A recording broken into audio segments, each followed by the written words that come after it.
Stream here on Lichess. We're playing only 5+3 challenges, casual style, because I'm a casual kind of guy here when I stream. I don't like losing all my rating points. This happened yesterday. I tried to recoup some of my classical rating points in the weekly classical tournament, but I just didn't have the stamina to keep playing till about 9 o'clock. I was alright, but then I decided to pack it in. Couldn't catch up to King Crusher anyway because I started too late. But we've got challenges from Constant Change, Mule Skinner, King Kong Hari, Kyriakos Pez, Ayeste. World Losers first. Suvik, we have a communication breakdown because I sent him a message on Lichess that said 8-3 is not good. Rechallenged me to 5+3. Then he promptly rechallenged me to 8+3. So Suvik is probably like, why he won't accept my challenge? I just dissed your challenge because it was 8+3, and then I sent you a message that said 5+3, but then you rechallenged me to 8+3 again. So we're going in like a sort of killer loop there. If Suvik can rechallenge to 5+3, he can join the party. I'm gonna get started with World Loser 5+3. We were playing a couple 5-0 games with the police chief Mupavats yesterday, and I realized how slow I am. I had just played like 10-0 games, and Mupavats, who's been playing on our stream sometimes, he seems like he's around IM strength, but he's a FIDE master. He challenges me to 5-0 like directly after I played 10-0 games, and he was almost flagging me. 2 times I had to like hold on opposite colored bishop end games, like a pawn up. So it's really sad. Okay, against World Loser, you know what? I'm going to try to play against this bishop a little bit. The problem is how to do it. I wanted to play c4. World Loser's move order kind of messed me up a little bit. Wonder if I can play this. Knight e5 right away.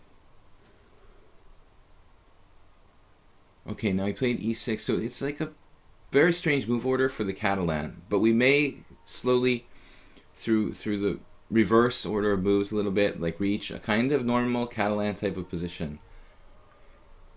I felt like I might have been pulling a fast one on World Loser there. I mean, maybe he can take on... Can he take this, actually? Okay, that's unclear. You know, maybe that's not good. h6, stopping bishop g5. I understand, but I don't know that it's absolutely necessary to do that. I could try queen a4 here, but I don't know. Is it good? What does it even do? You know, with the queen a4, you like threaten to play knight c6, but then black can go a6 and knight queen c8, so it's all kind of like a lot of bullshit, basically. Kyriakos Pez, Mr. William, I wish you a fine good day. Listen to Pink Floyd and David Bowie. I love David Bowie. I like Pink Floyd. I was never a big Pink Floyd fan, but I like a lot of, you know, some of their best songs and stuff. David Bowie, however, was a massive influence on music, you know, on modern rock and all kinds of genres. So he's a... I was destroyed when David Bowie died. I was very upset by it. We lost a lot of famous celebrities and musicians in the last years, but David Bowie, I think particularly, he was so creative. So I agree, definitely. Listen to some David Bowie, not forget him. Alright, what are we doing after c6? What are we doing after c6? You know, an ageless person like David Bowie who could adapt to the times, and he never got stale. He was always, you know, he was like ageless in a sense. Alright, man, I don't know what to do here. I'm trying to play for something. h6 is a creepy slow move. Once Igor Rousis did that against me in a Catalan, but it was a much different position. The knight actually went to h7 later on when I played e4, e5. Alright, I don't know what to do, guys. We're just developing our pieces kind of routinely here, but black's very solid in this position.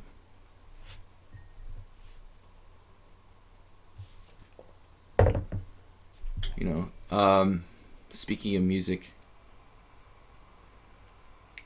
Alright, anyway, I forgot what I was going to say. Fast time control, and World Loser's kind of quick, so I don't want to I don't want to waste a lot of time here. I'm going to take.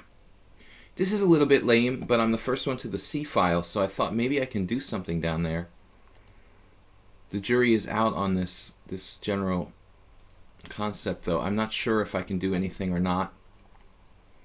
Sometimes it's just there's nothing there, you know, in these kind of positions. Sometimes you get your queen trapped in the middle of the guy's position. Ah, taking now on e5 looks like a good idea.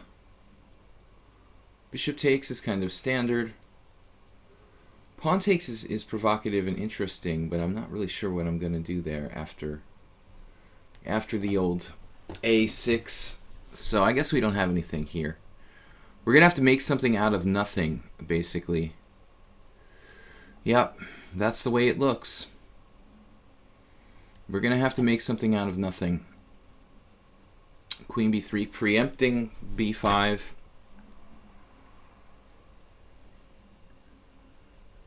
White has some sort of microscopic advantage. This is a very good move. It's like an exchange Slav. You know what? Maybe I should take on f6. Maybe I should take on f6, but there's not really enough time now. Alright, I'm going to take on f6. It's a little bit weak, but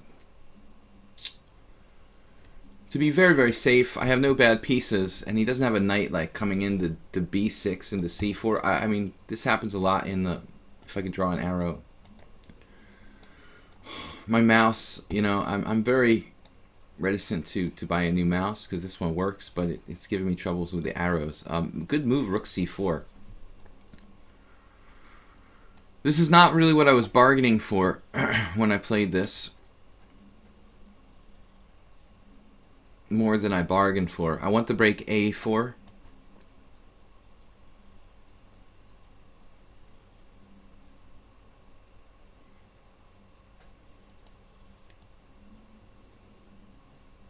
I guess we have to do it, huh?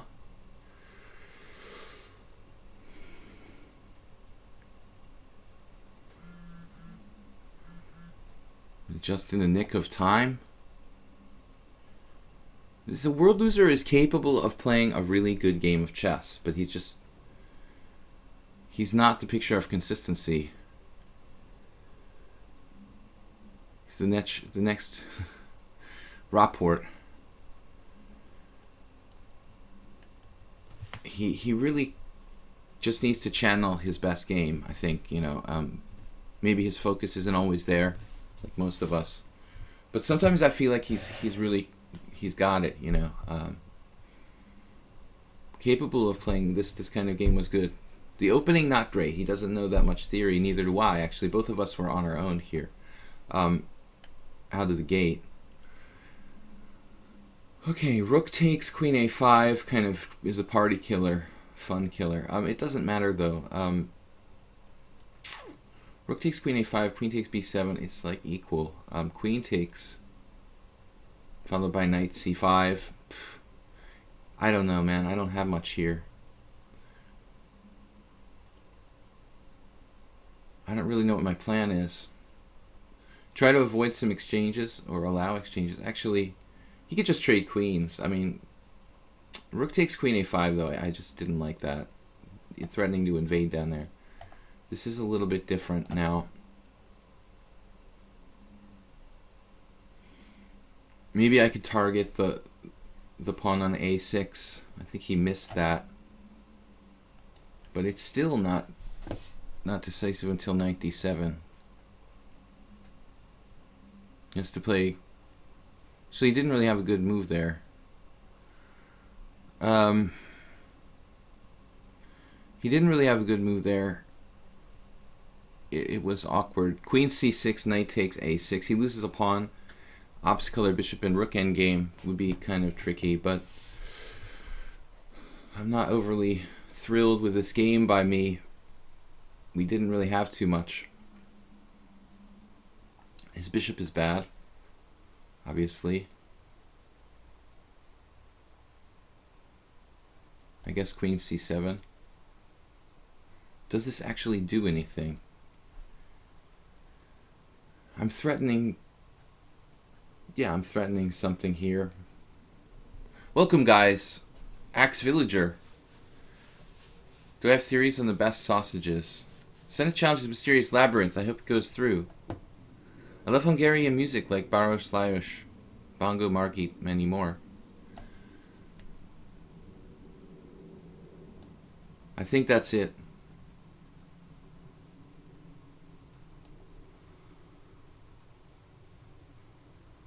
Can you share the challenges list quickly? Yeah, we've got 7 challenges. Constant Change, Mule Skinner, King Kong Harry, Kyria Kospes. Poor Suvik just like went away, like depressed, thinking that I just rejected him because I hate him. I don't understand. You know, he doesn't read his messages. Thanks to the Game World Loser. Unfortunate. Kyria Kospes, yes, the King Chaser. Not my day today. This is a new one. And Cairn are fun. Cairn, it's like, is that like Scottish or Welsh or something? Alright, hard to pronounce. So, Constant Change is next. Let me just see. I mean, I'm sure this opening is not non-theoretical, but I think it's reasonable to play this early b6. Actually, there's a few games here. c4. h6, you don't really need to do that, World Loser.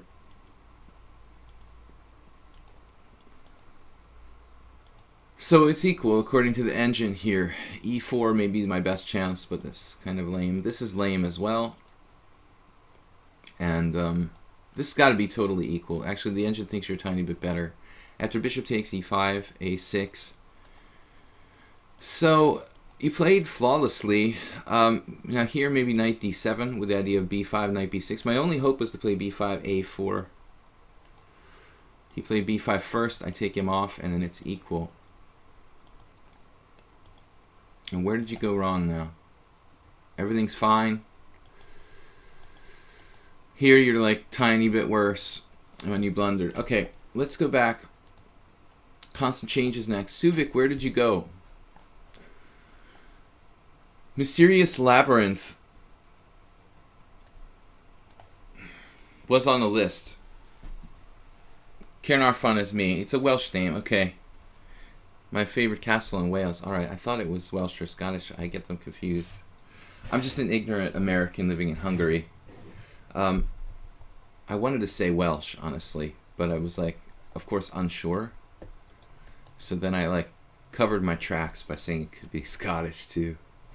They're not even close, I understand that, but... Alright, c4 now. We're going to play in English. Last time I got a good game against Constant Change in this reverse dragon. He plays a kind of weird variation. Normally you're supposed to play knight to b6 and pull the knight out of the center, but he has a special line that he plays. Now he's finally listening to me and playing knight b6. This is the first time he's actually done this. Alright.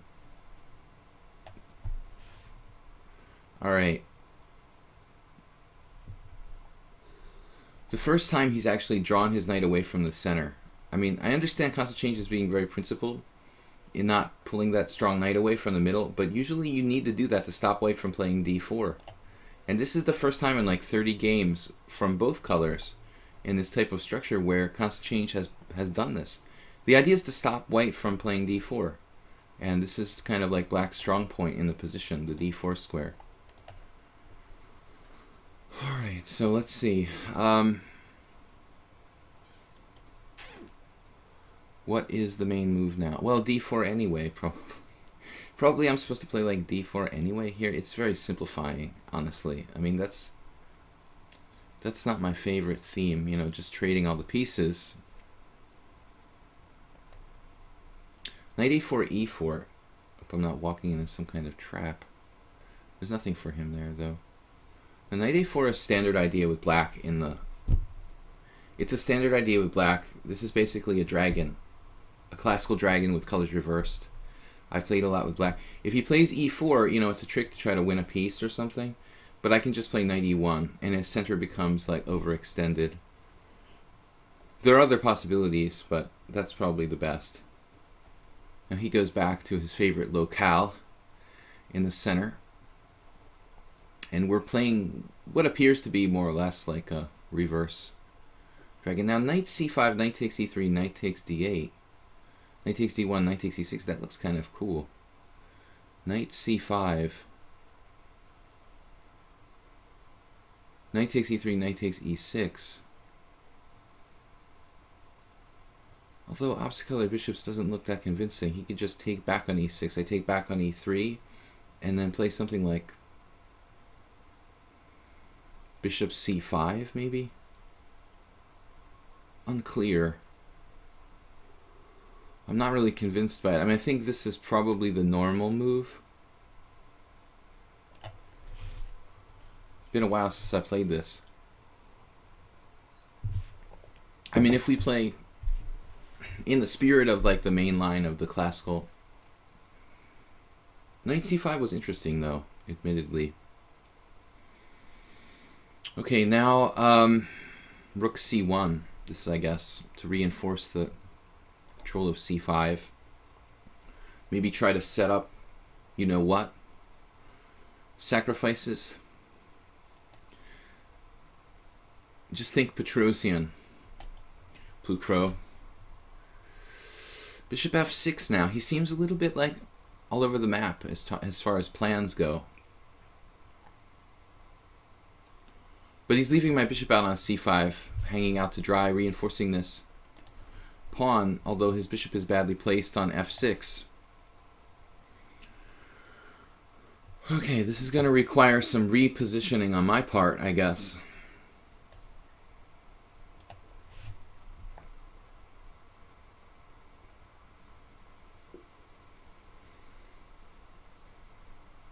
Somehow, for some weird reason, the piece configuration reminds me of the Tarrasch. I feel like I'm playing a Tarrasch Queen's Gambit, the way these knights and bishops are kind of playing in this game. But taking on d4 has its issues anytime you play this sort of structure. But I better play knight c5 right away. Taking on d4 creates backwardness for white. And it can be done. You can manage this backward pawn on e2. I've seen it done by a lot of good players. My former mentor, Roman Gingiashvili, for example, played a lot of English openings. Aronian is a great player who played a lot of this stuff with white.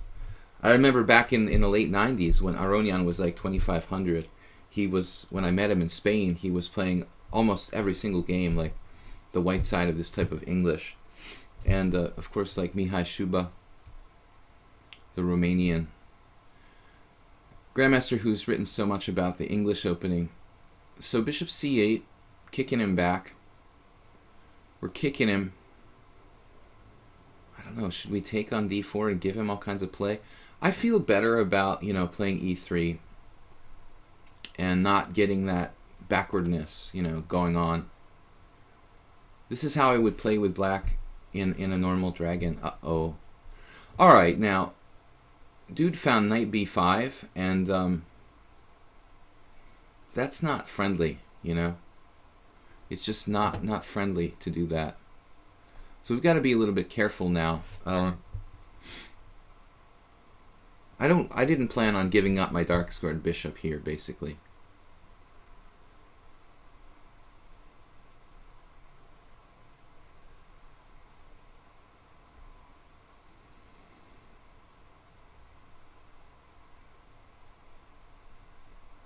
This is not really part of the plan.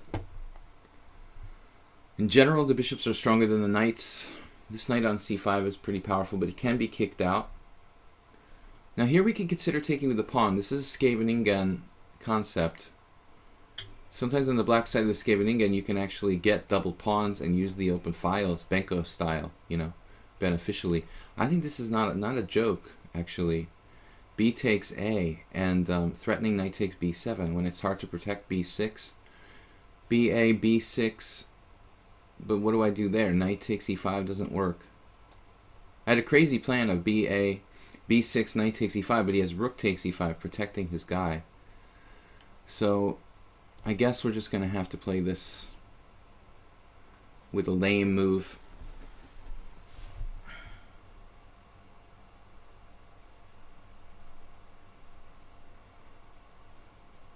I mean, still I could have played b takes a, to be honest. But maybe b6, knight e4, c5, something like that isn't so bad for black.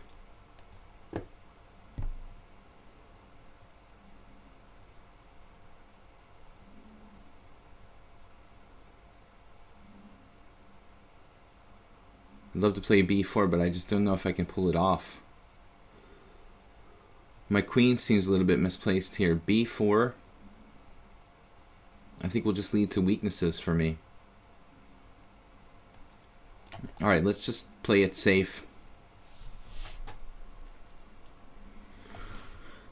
Threatening ye old knight takes b7.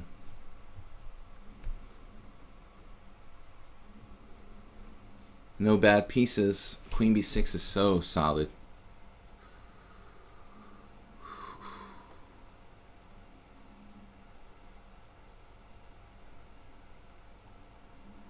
Not really sure what my plan is here, per se.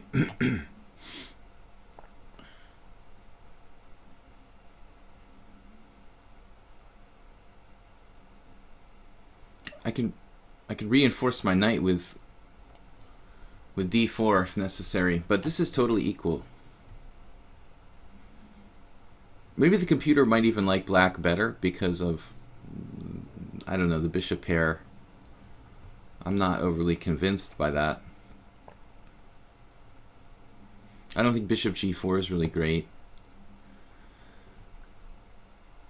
White is very solid now. We go for the bishop pair ourselves. We can't because of... We don't have knight h4, unfortunately. It looks like he's letting down his guard, though. I mean, in some parts of the position here. b7's hanging. But maybe not. How does he protect b7? Okay, I see. Yeah, that's a problem, though. Rook e7 is the best way to protect it. Hint, hint. Yeah, that looks like a nice, safe way of protecting your pawn on b7, man. Why don't you try that? Okay, this move I thought we had something against. Well, knight d7 obviously looks good. It's also not the only move. Alright. We're very low on time. I was kind of hoping that we have something, you know, with the c line and the weak pawn on c6 and the diagonal.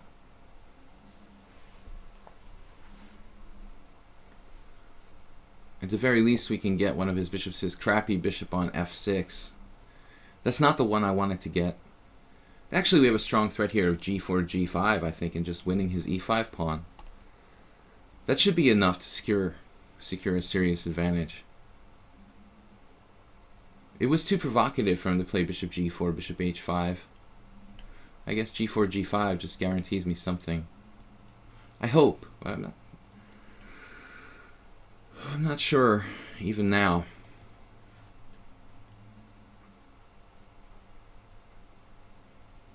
Looks like he's really tanking.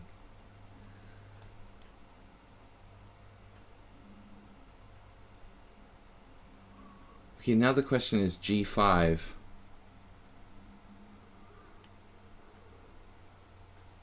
He has a defense to that too.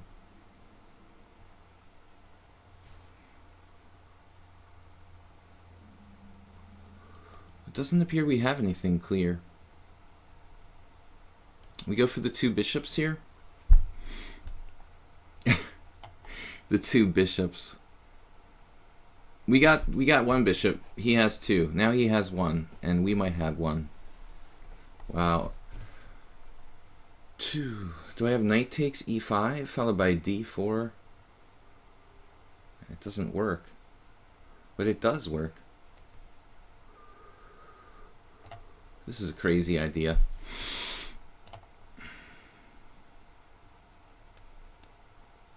Could have played rook takes there. He found a really good, sort of quick, like, answer.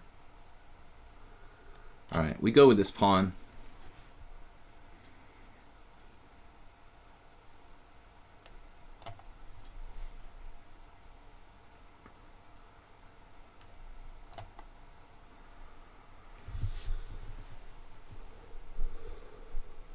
I feel like Anatoly Karpov.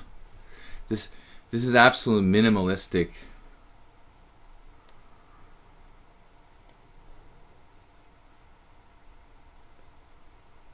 Minimalistic endgame squeeze. Looks like something Karpov would have come up with. Alright. Good game for me. But I feel like he was fine, you know, at some point. Just curious, like, what the evaluation was toward the end before he actually collapsed. Was I really better there, or was it just an illusion? Looks like, yeah, it was pretty close to equal at this point. I was even a tiny bit worse. You can't trust the analysis completely. Okay, this was kind of a bluff. Like, wait a minute, knight takes e5 here. What am I supposed to play? Rook takes? Oh, I should have taken with a rook. Yeah. It actually occurred to me here in the last moment. This just like, wow, I just take with a rook and I'm clearly better. Interesting. Okay. But he was equal earlier. It's a good struggle. Alright, guys. Mule Skinner, what's up? 5 plus 3. Alright. Classic English. Here against Mule Skinner, I don't think so. I don't remember what happened last game when I played d5 against Mule Skinner. I guess we're going to find out. Well, everybody, welcome to Friday. It's my favorite day of the week. Oh, Panov, right. Please check out my YouTube channel. I'm going to be uploading a new video there. Usually on Fridays, I've been uploading the new ones. We're going to go and analyze the Grandmaster game from the past for the video for today. Speaking of Karpov, this is a little bit passive. It's basically a variation of the Nimzo. I mean, when I say passive, I mean, you know, we're blocking in the bishop on c8, so it's not the most aggressive setup for black. But there's no way to play the Panov not very aggressively. You're playing the Caro-Kann, essentially, and you're playing the black side of the Caro-Kann. Now, I've known a handful of people who play e takes d here. It's a very interesting move. Braden Borneval, FIDE master, I knew him, and he used to play this pretty effectively, actually. You know, and later I saw a Hungarian player, Laszlo Eperjeshi, play it too. But it's kind of insipid. I mean, getting that symmetrical structure, I always thought was pretty grotesque. So here we have a more concrete goal of playing for the isolated pawn, blockading the IQP position. Bishop d2 is one move. The other move is queen c2, which I always played myself. So I do have knowledge of playing both sides of these positions. And in addition, white can also play bishop d3, which leads to a line of the Nimzo as well. So there's all different sort of setups. But black's position is basically a solid one. There was a match between Kamsky and Karpov in Sanginagar in India, where Gingiashvili was one of Kamsky's seconds, and that match featured a number of games. No, actually, I thought it was in India, but I could be wrong. All right, bishop d3, knight c6. What's your favorite chess opening? I guess the Sicilian defense is my favorite. We're not playing the Sicilian defense in this game, though, because Mule Skinner plays the Grand Prix attack, and it gets really kind of boring to play the same line over and over again. Really, black doesn't have that many options in those close Sicilian type of positions, so I'm not playing my favorite defense because Mule Skinner never gives me the opportunity to play basically like main lines, which I love to play. So, okay, I'm not sure about what's going on around here.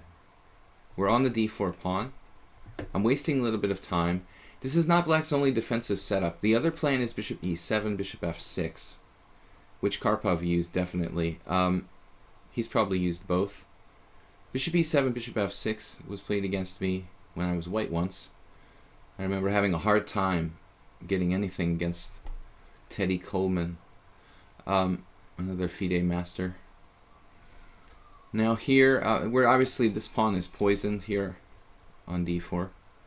Now this, ironically, I think is transposed to some kind of like run-of-the-mill sort of Queen's Gambit accepted or something. This is probably like the Steinitz variation of the Queen's Gambit accepted. One of the like main lines.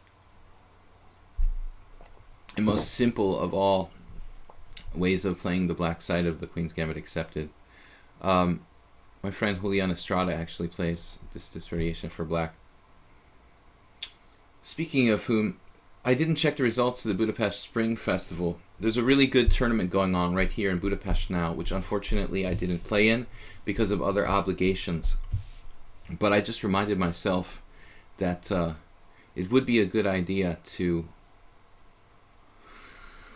Oh man, b6, you know, is there a problem? Do we have a problem here? Yeah, very possibly. It's really close. Steinitz might play bishop d7. I don't think it's a bad move necessarily. But actually knight b4 makes sense too. But knight b4, bishop b1, and he's well coordinated. But perhaps that's my best plan, knight b4, bishop d7, bishop c6. This is all standard. You know, Steinitz was criticized by a lot of his predecessors because he wasn't as romantic and open and aggressive as them.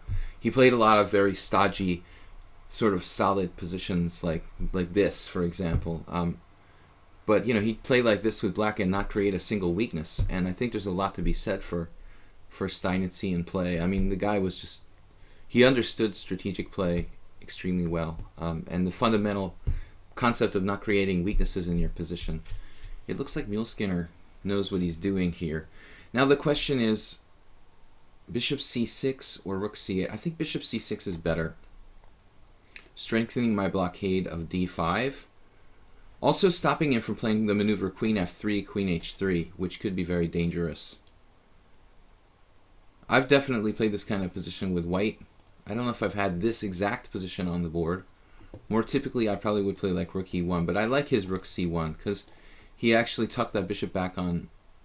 He tucked the bishop back on b1 very effectively. I had a game very similar to this. I've had a lot of games, guys. I'm always talking about the late Laszlo Vadaj. I was white against him. He was really a very solid player, Caro-Kann guy. And I remember this one tournament where I made one of my IM norms. You know, Vadaj was like old and he was getting really weak. But even in his weekend old state, like when he would play a position like this, I couldn't beat him. I mean, it's too solid for black, basically. All right. He's trying to do that queen transfer I was talking about earlier, it looks like. I'd really like to trade some pieces, but we need to defend our king side.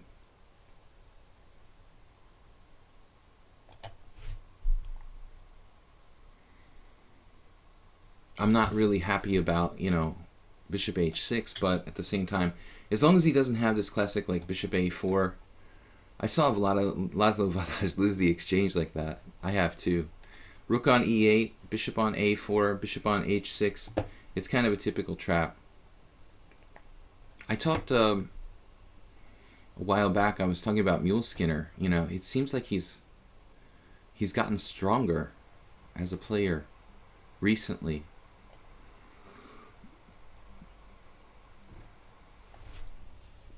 This is another example of a position where there's no bad pieces. I was looking at a similar structure in a game where Hikaru Nakamura beat Elyanov from 2010. Nakamura was white, but the same kind of pawn structure. And it's amazing, you know. Hikaru was a very tactical player originally when he was a little kid. But he really improved his game all around. He's actually now like an incredibly good universal player. Little bit worried about this. A5, yeah. I can't do A5, can I? Because I can't recapture. That's a bit of a problem. The whole thing was hinging on playing A5.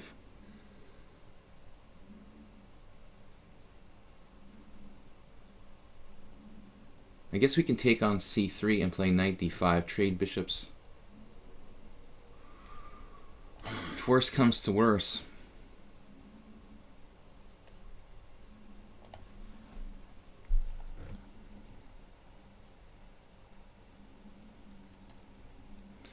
My intention was not to sacrifice this pawn.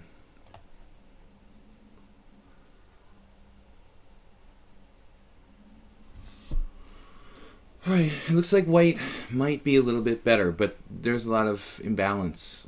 White has weak pawns. I have some weak pawns. His bishop could be good in some positions. My knight could be good.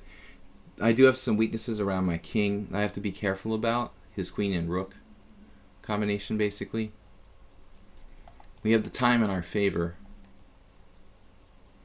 Now he's locking down on the...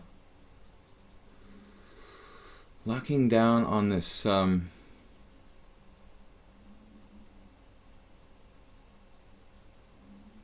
he's basically targeting my pawns. You know, he's got rook A5. Maybe just bearing down. Stopping A5. No, H4. Attacking move. Okay. Can't say I'm real happy about that.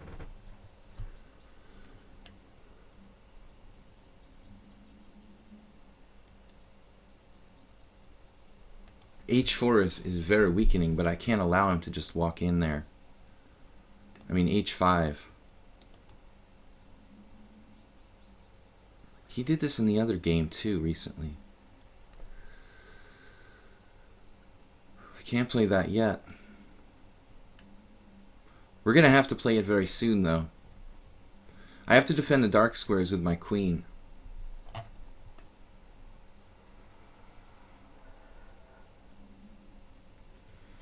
Black is definitely worse here. I have the tactic knight takes d4.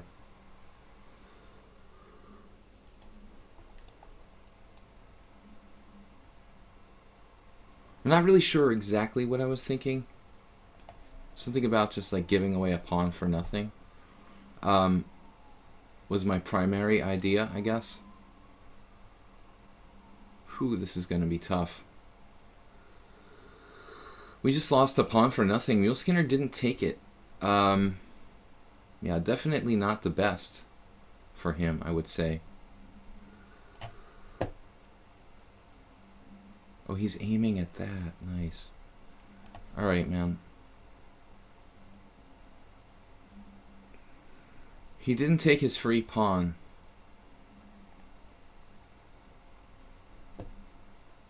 Now we got to get that. We try to get the h6 pawn before it does some damage, I guess. G5 is really weakening, though. Better not to do G5, probably.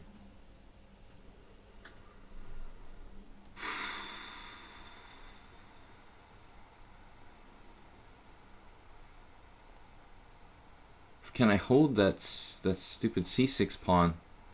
I don't think so. Yeah, I should... Wow, what did he do? Rook D3. Okay, he's just making random moves. Queen C5.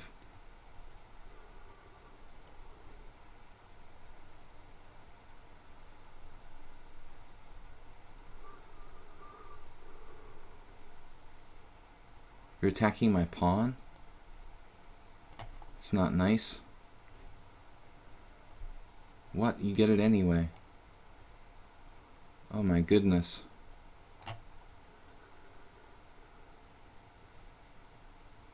This is a terrible move.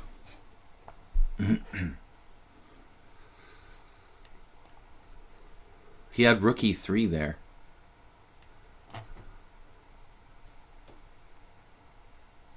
Oh no. And finds a defense.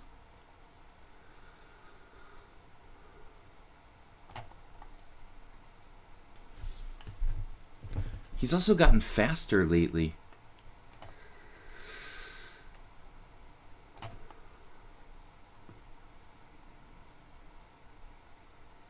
What?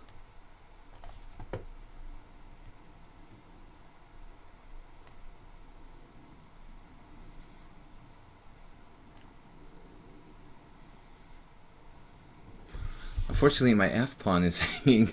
Oh no, it's going to be 3 versus 2.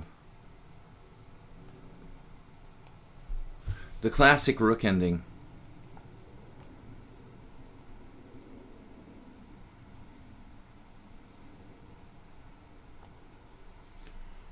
Well, we're obliged to play for a win here.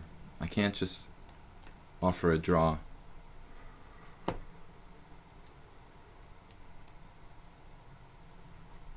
Mule Skinner, this is an extremely strong game for 1700, man. I tell you, he's gotten better. There's really no question.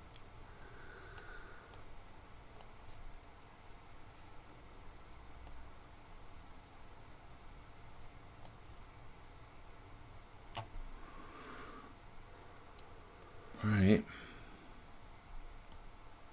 I'm going to try to make progress somehow.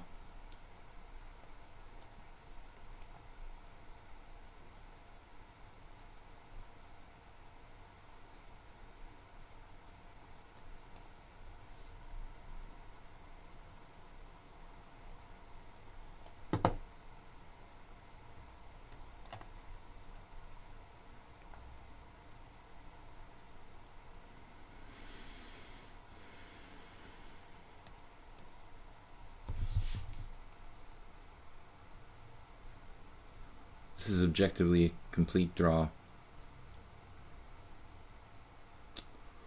No way to make progress. His technique is perfect.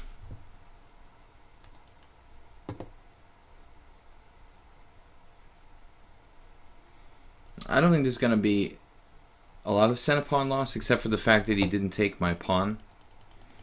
He should have taken my pawn. I mean, this is all book. He knows a lot of theory here. Well, what's this? My bishop d7 is rare. Everybody plays b6 here. Okay. Well, this is apparently a mistake. I don't know why. Gildardo played Polyakin. I don't know why the computer likes this so much for white suddenly, but it looks like totally standard to me. The engine is in love with white's position. Anyway, I just want to see how big his advantage was here. h4, an excellent move. This is unpleasant for black. This was a blunder. I just forgot that he can just take and take on c6. But it's a very unpleasant position for black. Alright, Kyrgios-Pez. Well-played game, except for the fact that I kind of just lost the pawn. I mean, he should have just taken that, and then it's just clearly almost lost for black. But I was in trouble. I was panicking because of the threat of h6 and checkmating me on the king side. Master strength game, you know, by Mule Skinner. Pretty much everything except for the fact that he didn't take the pawn on c6, which was weird, you know. I mean, every other thing he did in the game was like master level. I don't understand why he didn't take the pawn. Kyrgios is playing e4, so now we play c5.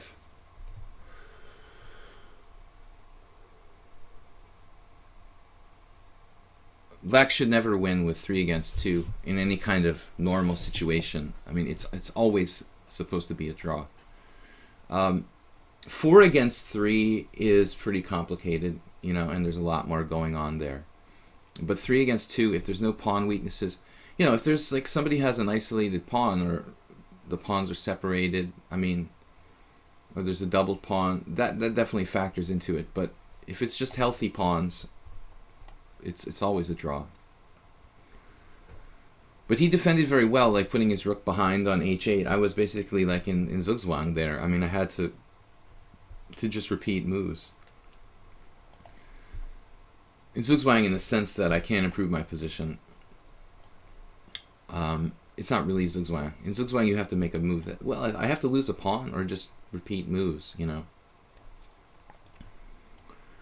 h4 was tantamount to losing a pawn. I can play h4, but he'll just like take and then play king g4, and all the pawns are getting traded. So Kyrgios is usually playing d4 stuff, you know, so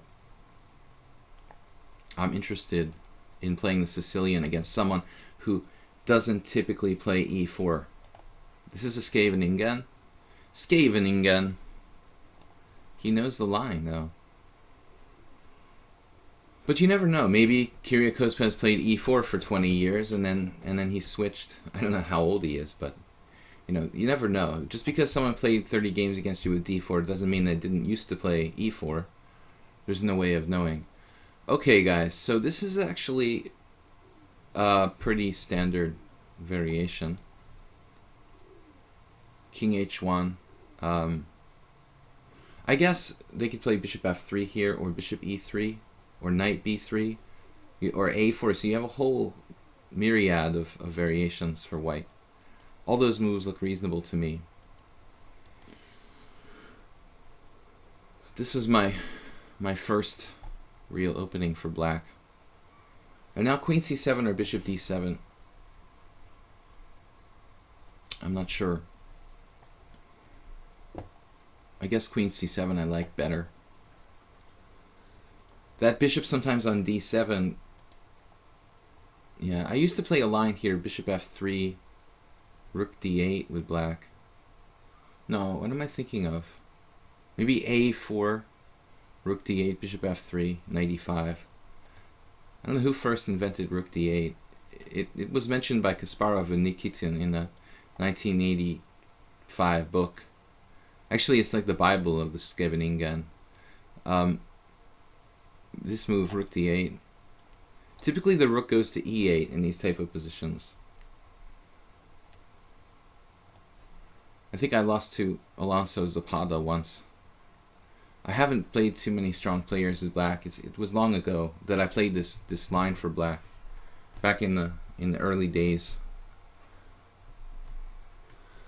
I basically stopped playing Scheveningen because of the Kyrgios attack.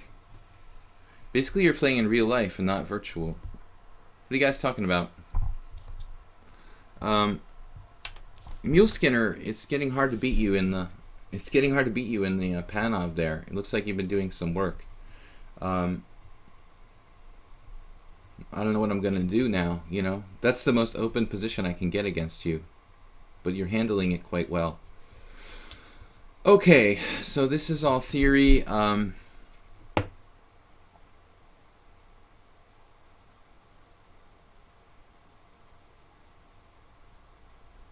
Probably a very, very long time ago I had this position against Alonso Zapata and lost. Maybe I played rook b8 here. I hate playing bishop d7, although it's a very typical move. Usually after bishop d7,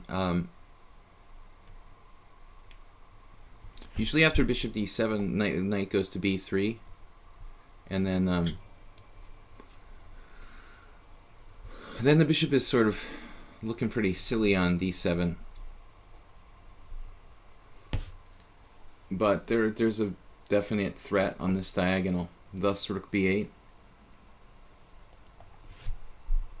In the 80s, there were very famous games between Kasparov and Karpov. Kasparov playing black in this line, when Karpov in those days was still playing e4 in the early middle part of his career. Their early matches, I don't know, 80, 85 or whenever. 86, when was their second match or first match?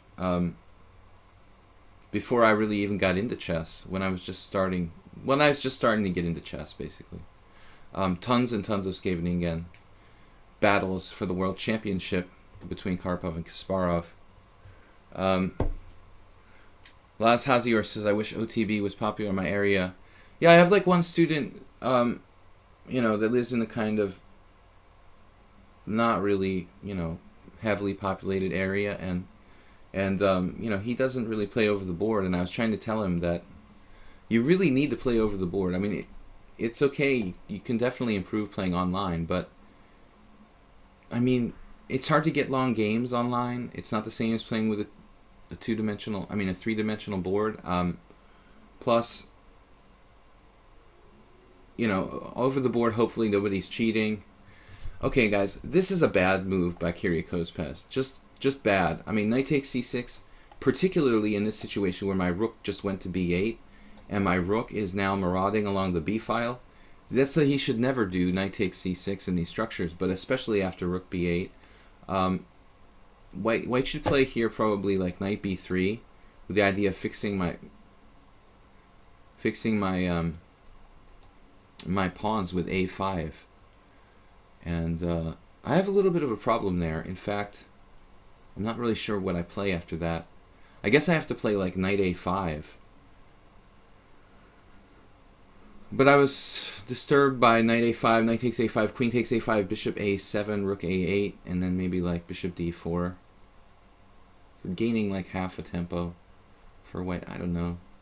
After knight b3, probably knight a5. I have to stop a5.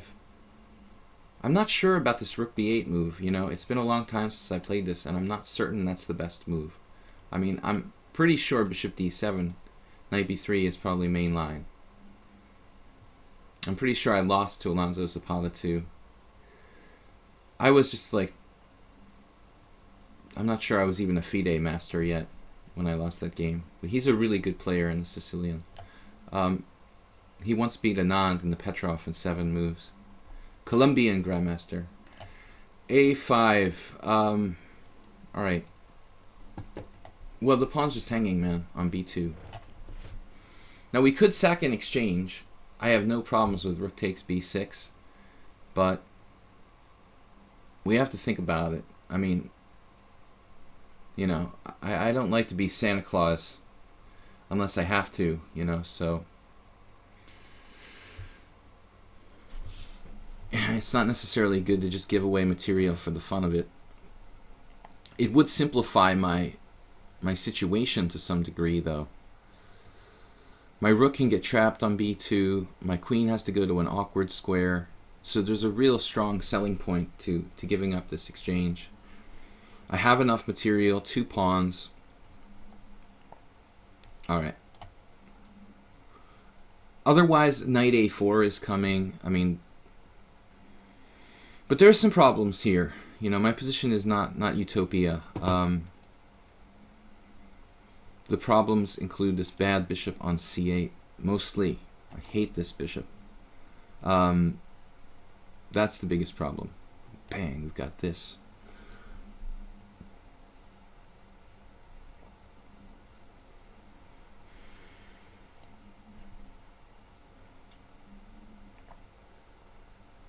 I'm not certain, but we're low on time, so we're going to go for this. I didn't see a great square for his knight. We're taking on f4, he plays e5, we take with the queen, he takes on c6, I play rook d8, and, you know, we've got a strong center and 2 bishops, and a very solid position. Oh, didn't see that. Alright, never mind. Wait, I have knight takes e4. Wow, that looks like it just refutes. Knight e2. Maybe he overlooked it. I think he just overlooked it. Logical. The point is we have knight f2 check. That's not a straight arrow, but we'll take it.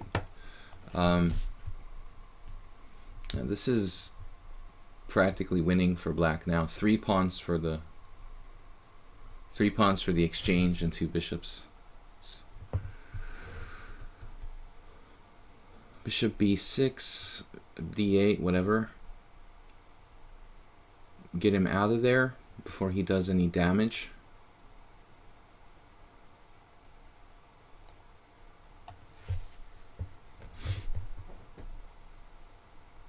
Alright. for my next trick. This pawn is hanging.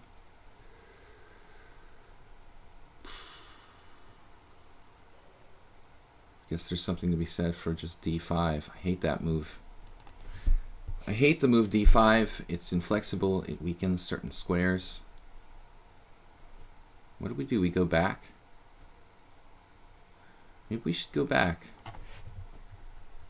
Well, now he transferred there. I'm glad I kept my bishop where I did.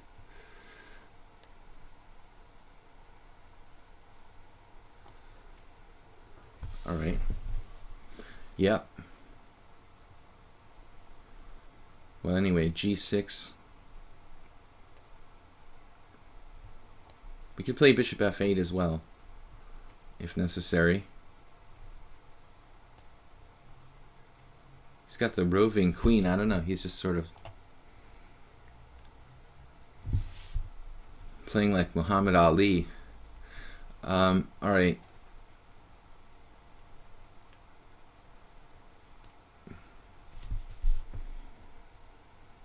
I'm very, very hesitant.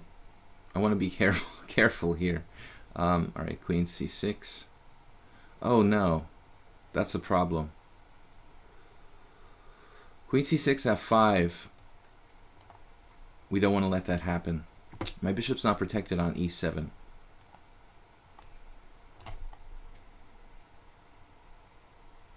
The sudden horror went over me that I was like trapping my own queen, but he has no way to attack it.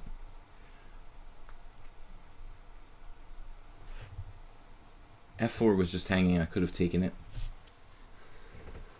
But it might open more lines for him, so maybe objectively I should just continue to make the most solid moves possible. Queen a4, he just keeps threatening every one move threat he can come up with.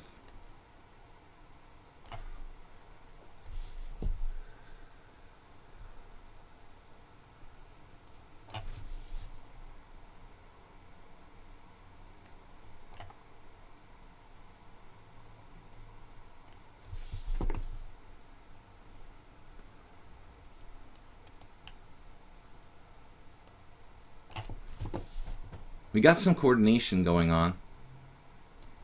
May not be enough.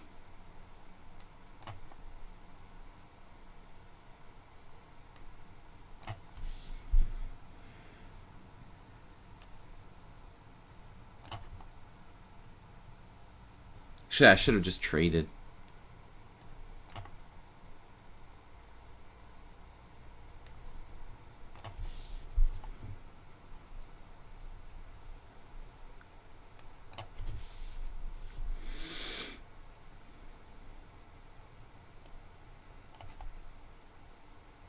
Oh man. He's got a check.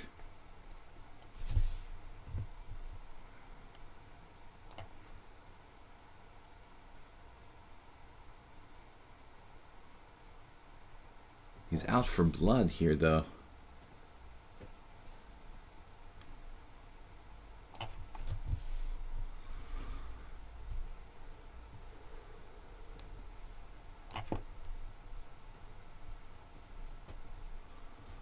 Kyrgios really putting up a lot of resistance. All right, man. I don't know. You know, I think I was just better throughout after the exchange sacrifice, but I guess you know you have chances there. Let me just check. We've got tons of challenges. Yeah, rook b8 is the main line, it turns out. Bishop d7 is much less popular. Bishop f8 is also played. Alright. So, we've got tons of challenges. I'm never going to get to all of them. Ayeste, King Chaser, Not My Day Today, Karen Alfan, Mysterious Labyrinth, Timur, Dims, Milich, haven't seen you in a while. Korinaz is too fast for 3. Everybody's casual. Alright, we'll play as many players as we can. Kyrgios says trying new lines. Good. Good for you to play e4 and d4. That's the ultimate, you know, to be able to play both. Double fisting it. 2 beers, 1 in each hand. Knight c3.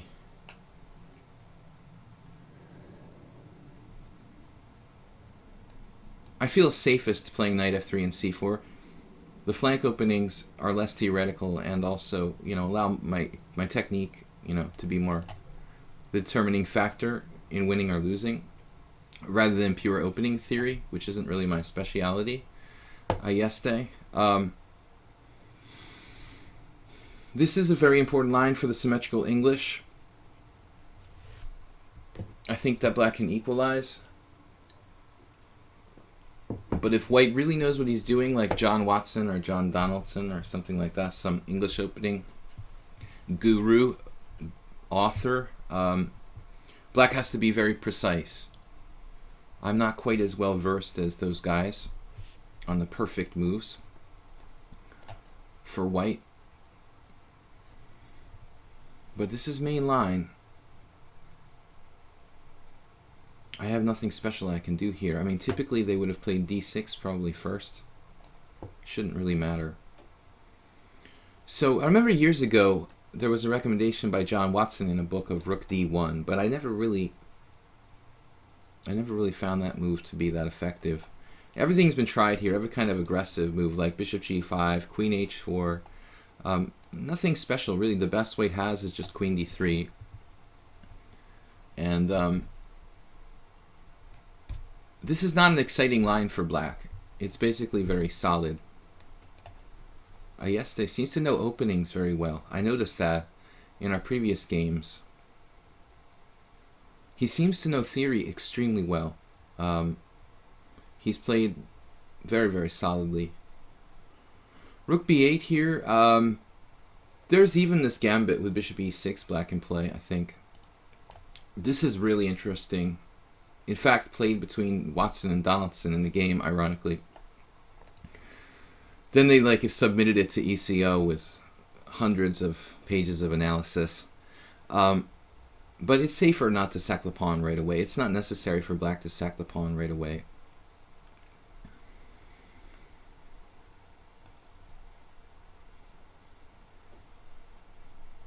White's playing for a really, really minimal kind of opening advantage here. This is all best moves by black.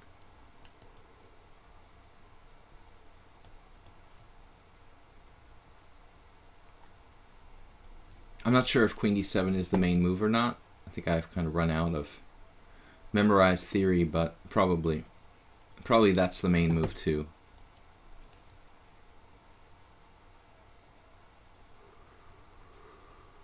And now we got to restrict black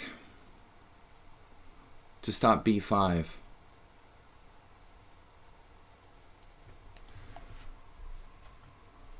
This is risky though. We could allow b5, but then black's going to equalize.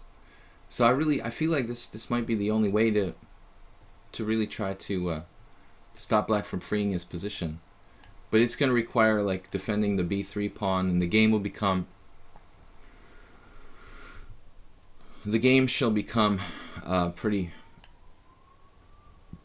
I would think, pretty difficult. Maybe a5 now.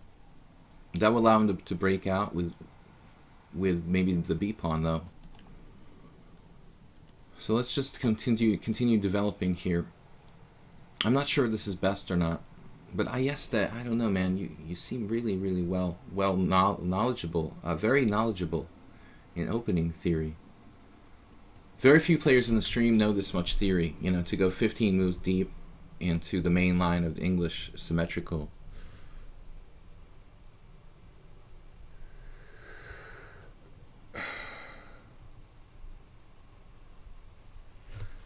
Jennifer Shahadi. We haven't seen Jennifer in a while. We don't know if it's really her. I mean, the personality seems similar, but it's very hard to tell. I don't know, Jennifer, do you like drinking beer from both hands? 2 cans. That's the way we used to do it. It's not enough to just take 1 can because you have to go back and get another can 15 minutes later. So you take 2 beers. This is at the typical college party or something like that.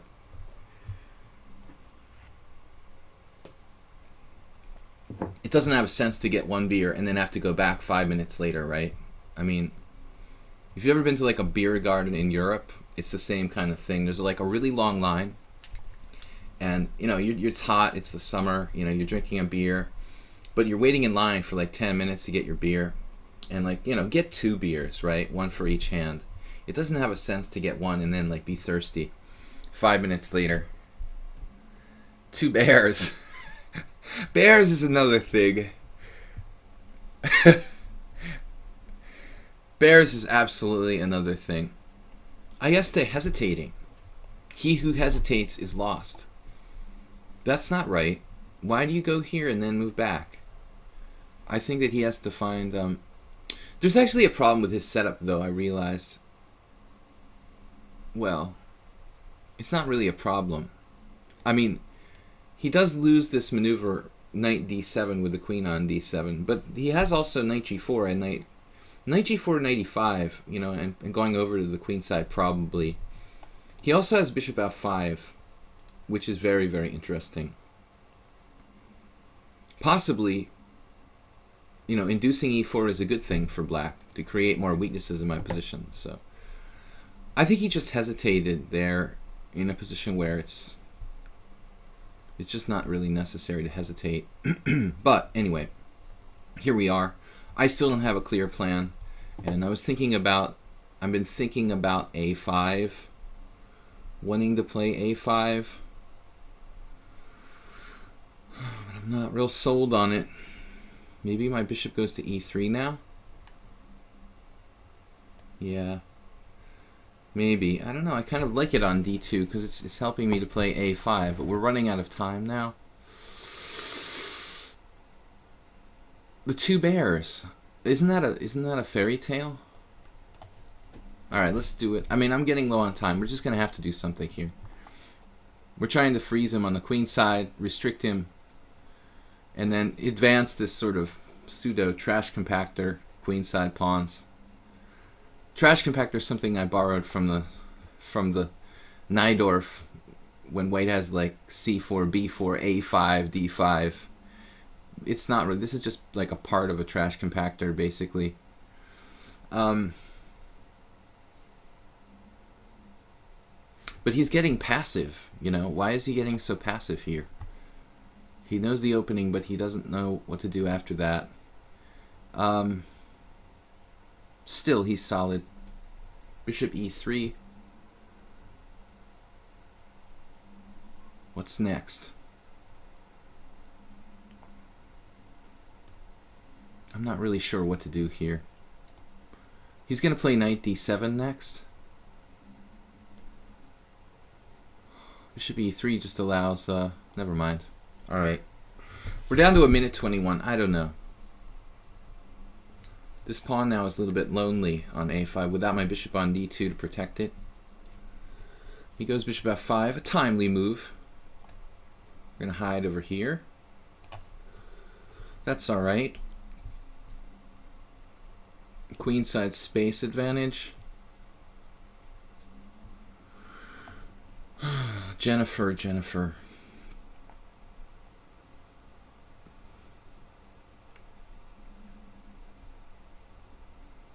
What's that? You're 1900 on Lichess, but on ICC I'm struggling to hit 1200.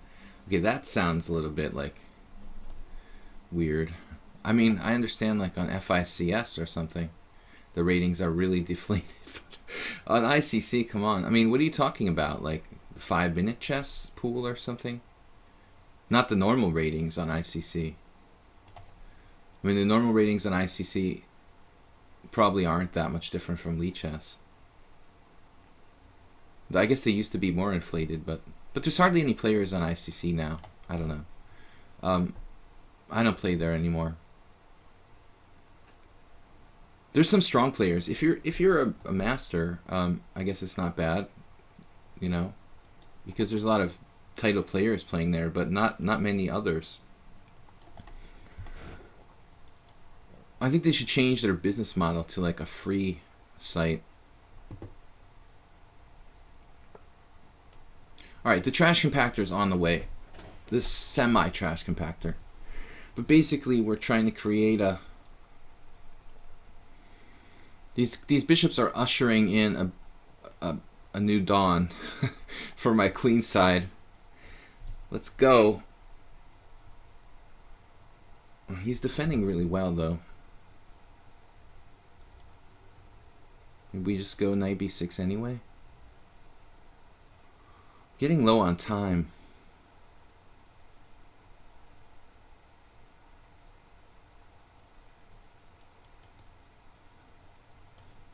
The classic move.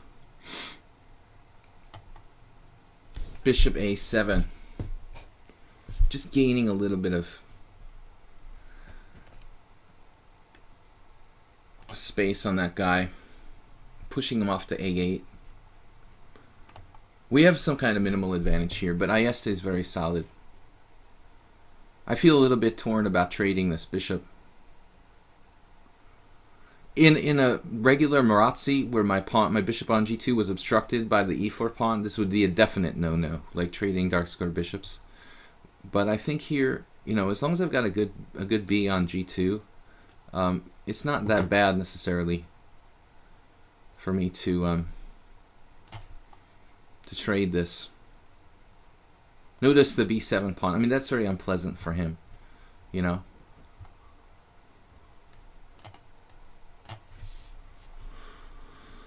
So under no circumstances, you know, do I want to trade my white bishop off here.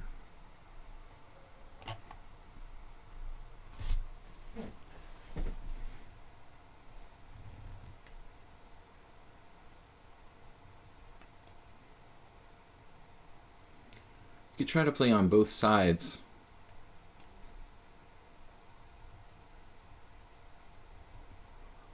Wow. Queen e6.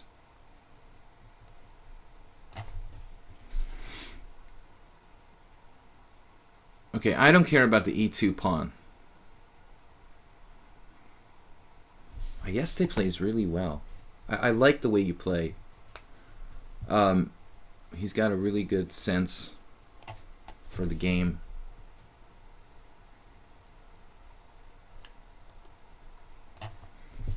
This a pawn is all I want.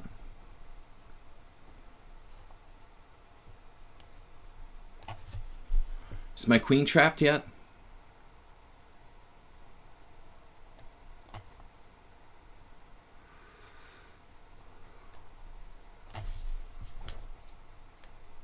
Oh. Alright, man. Tough game. Really tough game. I mean, you were probably equal, right? Until you gave up the a6 pawn. Not equal, but you were definitely close until you gave up the a pawn. I mean, I don't know. This queen d7, I'm not sure it's main line. It is. Knight d7 is the other move, apparently, here. The previous move, this is all a question of bishop f5, or bishop d7, or bishop e6. They're all playable. The computer actually mentions b5 there. That's another move. I don't know. But this all looks pretty standard. Now a4 is the best scoring move for white. Interesting here. I don't like knight d5. I don't understand that. You know, why am I trading pieces? So a4 is best. Good game, man. Theoretical discussion in the English opening. We're never going to play all these challenges. I really prefer Lichess for playing nice anti-cheating system. I've been notified that I got some rating back because I lost to a cheater. They try. I like the fact that, you know, unlike a pay site, there's no, you know, there's no reason they don't catch cheaters. You know what I mean? There's no incentive to not catch cheaters here, which is cool.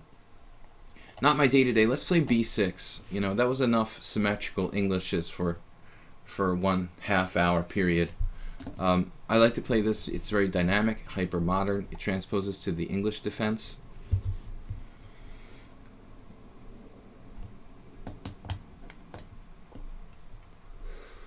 The Goon Recruiter says, sounds like I'm on tilt. Not me. He must be talking to somebody in the chat. It's hard for me to keep up with the chat guys while I'm involved in a kind of tense game. At this time control anyway. In the 8+3 time controls, it's not so difficult, but Daniel will have to rechange his challenge. Just change his challenge to Daniel. If you're watching the stream, change your challenge to unrated, or rather casual. Okay, so what's the story with this position? Mainline English defense. F5.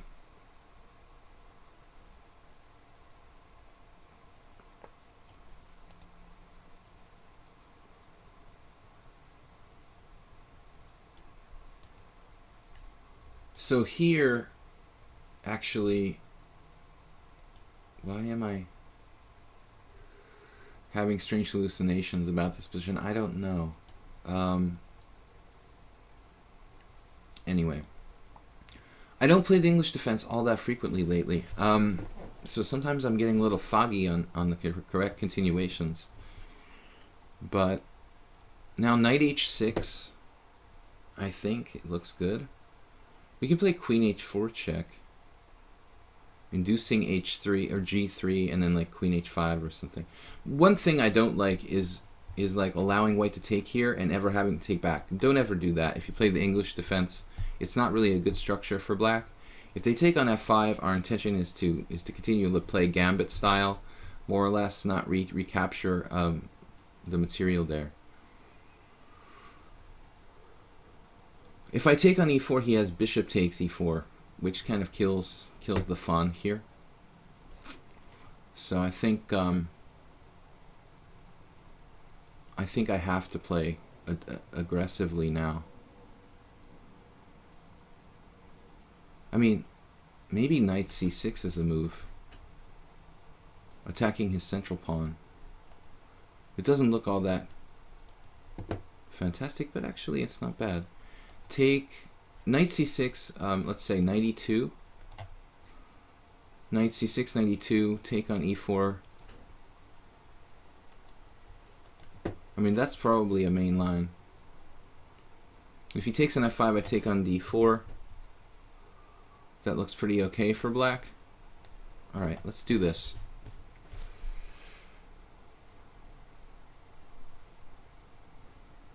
Your automatic computer account. F3 just drops e4. No, wait a second. Are you kidding me? Yeah, maybe you're right. I'm like an idiot. Okay, I can just take on e4. F takes e4. Bishop takes e4. Bishop takes e4. F takes e4. Bishop takes c3. B takes c. Queen h4 check. Oh man, I knew there was something strange about this position. I played this position against Zhou Fang with white once, Zhou Fang. I played king f1. And I think that it's very possible that Korchnoi played a game with king f1 here instead of f3.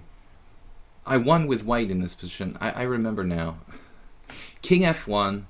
But how does it go? Does that make sense, king f1? No, king f1 doesn't make sense either.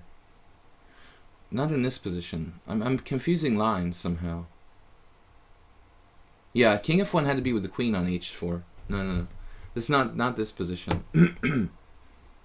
No, this is weird. I played f5, he played f3. What is he supposed to play in this position? I thought f3 was a move. Queen h5 check g6. Okay, queen e2 is the move. Queen e2 or queen h5 check g6, queen e2. You're right. I'm hallucinating. Okay. My bad. As I said, I haven't been playing the English defense very much lately, so I get a little bit spaced out. Yeah, I guess I should just take on e4. And I forgot that I can just win material. Maybe there's something there. Like, f takes e4, bishop takes e4, bishop takes e4. Pawn takes e4, queen h4 check. Okay, king f1. Yeah, it's good for black. It's just a bad move. He played bishop e3 here. This is okay for me, but winning a pawn obviously would have been better. I wonder if this could transpose to another line, though. Take, take.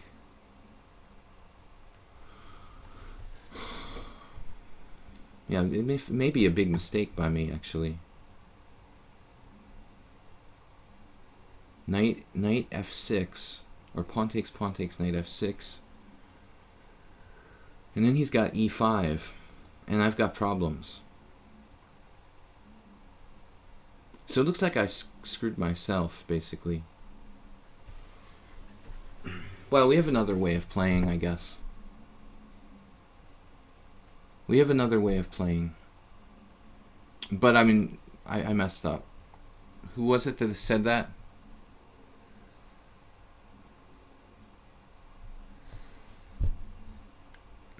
Alright.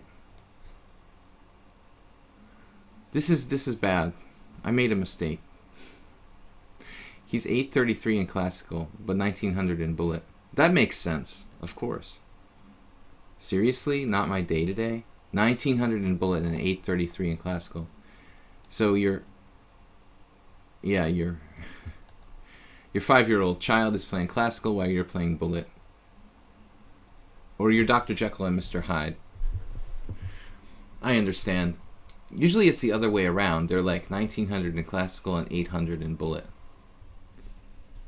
Some people share accounts, and like one guy plays bullet and the other guy plays classical chess. But who was talking about this opening? Oh, Gary Hertz, right. Yeah, I mean, of course I know this tactic. It's very important in this opening, but for some reason, I just didn't think it was appropriate in this position. Now I can take on e4 again, but he takes with the bishop. My knight is very, very bad on h6.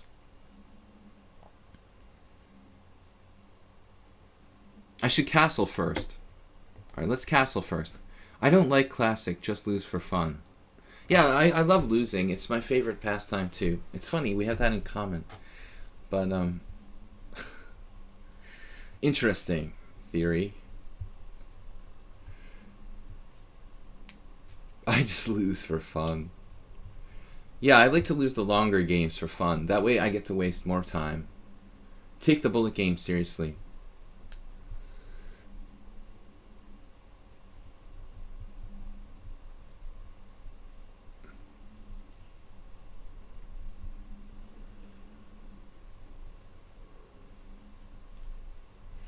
So,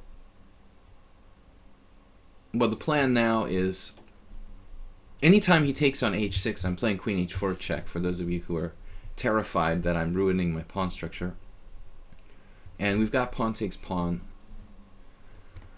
followed by knight f5 or knight g4 here. So black is okay, but I passed on my chance to get an advantage earlier.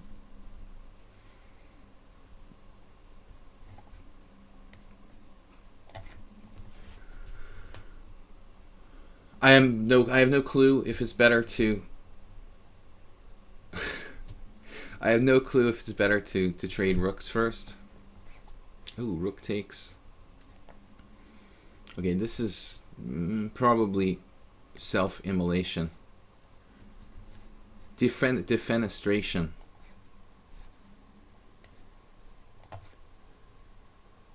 Now, I wish I had knight takes here, but it just doesn't look like it quite cuts it. He's got ways of defending. So we're going to rush over to the weakened area. Black's got something going on. I was actually... Ooh, I might have missed, like... Ooh, bishop d6 could be good. Okay, he can always play g3 or whatever and defend himself temporarily. But this is a lot of weaknesses on the dark squares all over the map. You know, so you should never give up your dark square bishop in such a structure. It's actually more important than the white square bishop. Marazzi type of structure. And now, I don't know, check. It's not doing anything on b4. That's for sure. This knight, bishop, I mean, knight, whatever, is not doing anything on b4. Dark square utopia.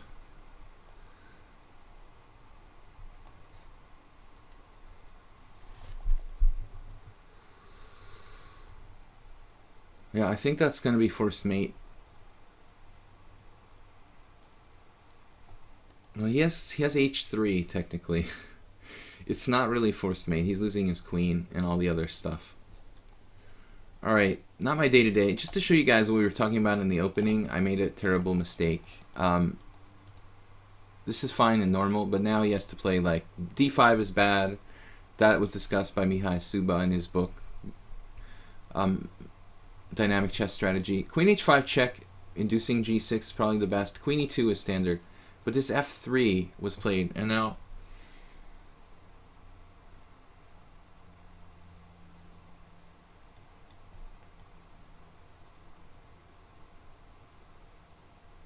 I think I did this once before. But apparently, Gary Hertz, I'm not winning. I'm not winning material. He has to take back with the pawn. And it's not so bad for white. Strange. Why is this not theory? Everybody plays queen h4 check. But it's not necessarily the best move. That's interesting. I've definitely seen this line. I've seen this line before. I think Miles played it probably prior to all these games. But it's interesting. And knight h6 is interesting. You know, it's kind of related to knight c6. The score with knight at queen h4 check is best, but apparently the theory here needs to be worked on, because this might be a better move. F takes e, knight f6. And I would be scared of e5, but I guess it's not sound. Sacrificing the rook can happen, you know, in some lines. I guess this isn't good. This might be playable for white, though, it looks like. So maybe this variation isn't so clear after all. My move has never been played before. That's kind of weird. You would think it would be reasonable. He plays bishop e3, so we're actually discovering new theory here. And it looks actually decent. Here I played knight h6. Yeah, this is actually... I said I made a clear mistake, but it's not. It's not that clear at all. He actually played knight and g to e2, castles, f takes e4, and now bishop takes e4, knight f5, and white is still slightly better. He just made a mistake with this capture, and now I'm better after knight g4. Alright guys, so new territory there that needs to be kind of checked out. Karen Arfan, let's play e4. I haven't played an e4 game today. Can you live off chess as I am? Wasn't my life plan going into it. Yeah, I mean, I guess, you know, it sounds sort of how to say, you make it sound like I'm some kind of parasitic. It's an honor to play you too, Karen Arfan. Thank you.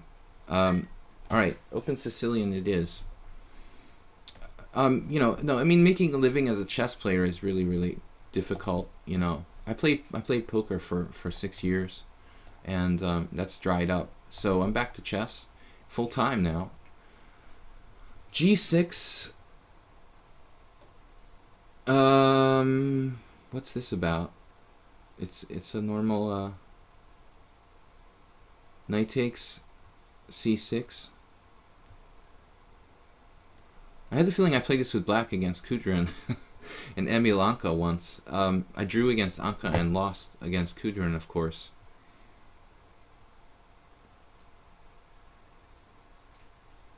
Whatever. I mean, this ending might be good for white. I have to ask Kudrin. It's sort of stupid to play the Accelerated Dragon against Kudrin since he's a dragon expert. But I had to play my repertoire. I played everything against Kudrin. I never won a game once. All right. When did you switch? Why did you switch back to chess? Well, chess is my deep love, you know, and I think I'm still within shooting distance of the GM title. So I figure if I want to do it, I have to do it now. I mean, there's no more, you know, I'm going to be 39 for every year for the rest of my life. But if I really want to become a GM, I think that this is my last realistic chance in the next, you know, say 5-7 years. Before I turn 41, I'll be 39 forever. No, I mean, before I get old, I really want to give it a shot. And anyway, online poker was really drying up, so I think it's a good thing for me. But making a living as a chess player, you know, I mean, even grandmasters that I knew in the United States, you know who the ones who played the most tournaments were? Those guys whose wives had really good jobs, you know. I'm not going to name names, but honestly, it's really hard to be a professional chess player, even as a grandmaster, if you're just playing in tournaments. Maybe if you're like 2650, it's not even enough to be a GM. But if you're a good teacher and you like training and teaching, you can make a living that way, which is what I'm trying to do with my stream, and I'm also trying to improve myself, my own game. So here we are. All right, main line, accelerated dragon. Enough talk. Let's play some chess. Wealthy people play chess. This is true. You know, it's no coincidence that actually the two biggest talents that come to mind here in Hungary in recent times come from wealthy families. For every successful, wealthy young talent here, there are like 10 young grandmasters who never really got past like 2550, 2600. Having money, you know, makes a big difference. And honestly, chess has always been kind of a pastime for the rich. I mean, if you think about it, like even like Morphy was special because he was coming from a very wealthy sort of like upper class family. I mean, average people don't have time to like sit around playing chess all day. I mean, it is true, and a lot of young grandmasters are lucky because in many cases they can travel to a lot of events that other players didn't really have any opportunity, you know. So I think that's true. Unfortunately, you know, it's not an equal opportunity sport. E6 is an interesting line. I don't know the theory in this line. I don't play it for black. But I know that E6 is okay.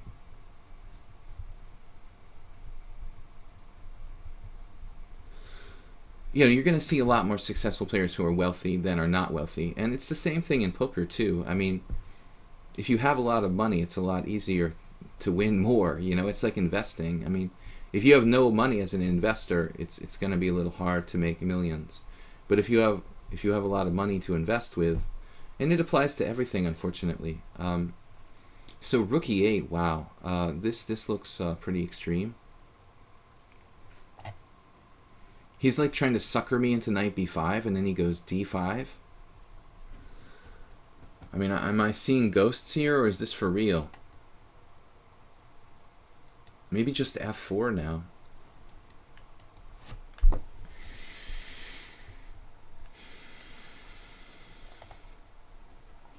I think knight b5 is like a trick. You know, he's trying to trick me into going knight b5 and then d5, and then all my pieces are kind of messed up, and he'll like pick off this pawn on b2 if I try to win the pawn on d5.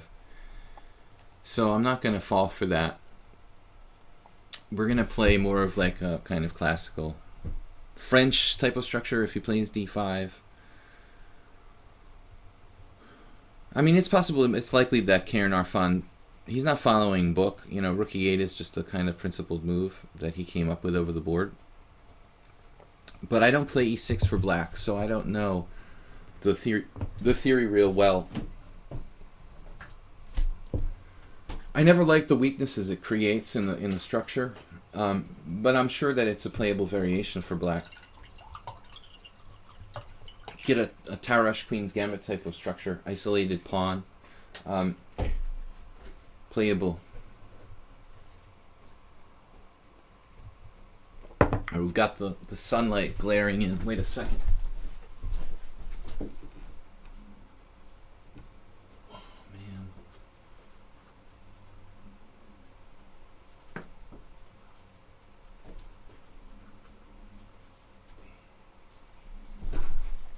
I don't think I helped it too much, but we tried. Actually, it did help. Yeah, this is what I'm talking about. So it's like a French Steinitz, basically. I don't think the rook is well placed here in the structure. So we've got just a really good French Steinitz. You know, then later on, I mean, I could go knight b5 into d6. Okay, so taking on e4. Oftentimes it may not be good for me, but I think here that pawn looks like it could fall. Now we're going to go knight b5 into d6 and target the guy directly. Guy or girl, whatever you prefer. This pawn is going to die, and it may take a while. We'll surround it with something like knight d6 into e4. But white's position is nothing but net. If you're a basketball player, this position is absolutely Uriash, which means gigantic. Do you think chess will be equal opportunities one day? I don't know, man. I mean, I don't think so. Who knows if chess will even exist after a while? I don't mean to be pessimistic, but I am about everything. No, I don't know. I mean, is anything ever going to be equal opportunity? You know, it's hard to eliminate the fact that fact in any facet of life, unfortunately. But I've seen so many talented Hungarian players here. Like, basically, they got to 2600 or 2580 really easily with strong training, and then they just didn't have money to like go to every tournament all over the world. So they just sort of froze, you know, around. They're just another, you know, 26, 2550, 2580. It happens all the time. There are like countless young players here in Hungary that are like that. Okay, interesting. Black sacrifices the exchange here. Maybe not a bad practical decision. It might be a little hard for me to convert this position. I'm not sure, you know, if you should take this guy. Because, did I have any intermezzo there? I mean, my bishop wasn't exactly a big prize, but okay. Should we take another pawn? It's a little greedy, admittedly, but I think sometimes I'm not materialistic enough. So we'll go for this pawn. This a pawn could pay dividends later on. We're up in exchange. I mean, this is like probably a technically winning position, honestly. He has a little bit of counterplay. It might be hard for me to break through, but it's just too much material, you know, for black to realistically expect to survive here. I'm just up a clear exchange for absolutely almost no compensation. Yeah, blockade, right? This is the magic word. The guy's not going anywhere. I'm c4. I could also simply play rook f2. And we're... Actually, that's not a bad idea. Not a bad idea. Rook f2, rook d2. You know, getting everybody in the game. That's the plan. With the blockade in place. Just another 2600. Yeah, good defense now. He's set up a resilient...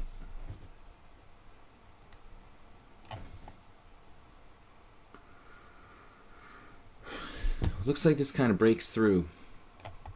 Wow, he's really back on his heels now.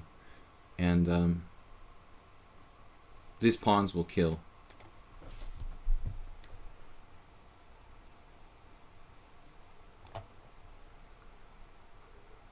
But I mean, I'm sorry for people like that. You know, I see 2600s who like stop playing. Or play very little. And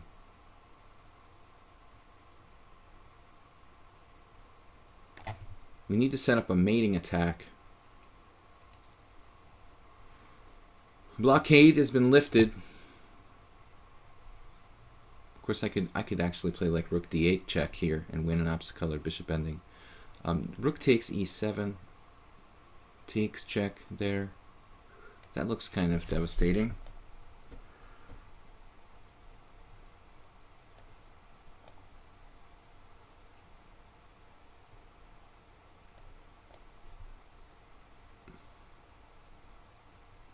Opposite colored bishops with queens is one of the most deadly situations. So, Karen Arfan, I think rook e8 is a bad novelty. I doubt that's been played before. Yeah. I mean, you're supposed to play d5, basically. It looks like a6 might be playable. You could play anything, b6, a6. But rook e8, this looks like a misplacement. And I did the right thing. This is a sucker move, knight b5. Actually, I should play what I did. f4 looks like best. All right, and then the rook just ends up kind of misplaced on e8. So that was that. f4. I don't know what his best is here.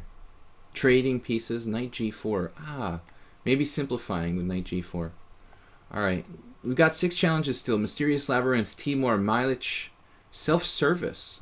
Haven't seen him in ages. The Troll on the Roll, and his Royal Doodliness. So we have 45 minutes left for the stream today. Don't forget to check out my YouTube channel, Video Chess Training on YouTube. And I'd also like to thank everybody who's made donations via PayPal to both the stream and my YouTube channel. Kind of keep it going. I've been doing this since February, March last year, so it's been over a year now since we've been streaming here. Internet makes chess equal as it could be. Yes, Gary Hertz, but unfortunately we can't stop people from cheating. We can't hold official tournaments for money online. If we could do that, if there could be legitimate tournaments online in a secure way, chess would be saved, you know? I mean, yeah, then chess would really truly be like kind of equal. You wouldn't have to be, you could play chess from the Arctic Circle. You could play chess from, the equator. I mean, it wouldn't matter where you, Antarctica, whatever you want. So the question is, how to eliminate the threat of people cheating. But otherwise, internet chess is the best. In terms of like training, it's fantastic. But how do we organize competitions, to bring players together without someone abusing it? I mean, that's the problem. All right, Mysterious Labyrinth. Unfortunately, I wanted to play c5 here, but my move order is a little bit bad because he could trade on c5. I don't know, about trading on c5. Trading on c5, taking on c5. The structure is kind of lame for black. Even though if he trades queens, I get the open file. Andrew Martin, years ago, recommended the idea of bishop a6. But, I wouldn't want to do that right away, I guess. Maybe we can do it next. I remember being like a master, maybe around 2200. And when I read this Andrew Martin book on the King's Indian, I was like, why do you want to put your bishop on a6, But it's white's good bishop, and it's black's not necessarily good or bad bishop. We're trading and we're trying to emphasize like white square weaknesses in this kind of position. Plus, black is black and trading pieces gets a little closer to equalizing. But I don't know. I mean, bishop a6 is a move that I would probably play against a stronger player.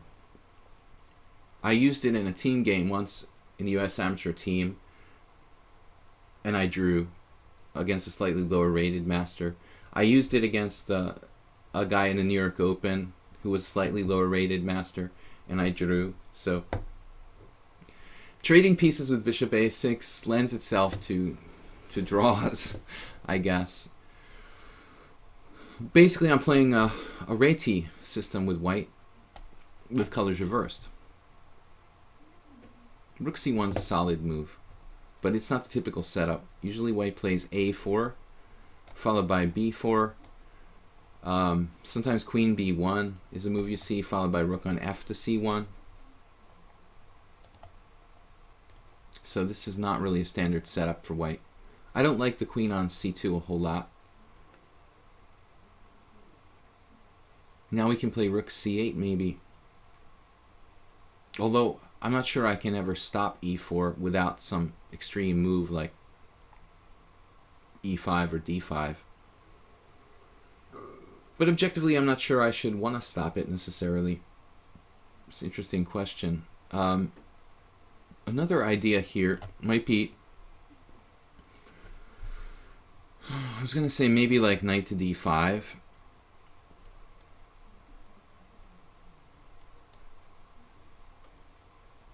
I'm not really sure.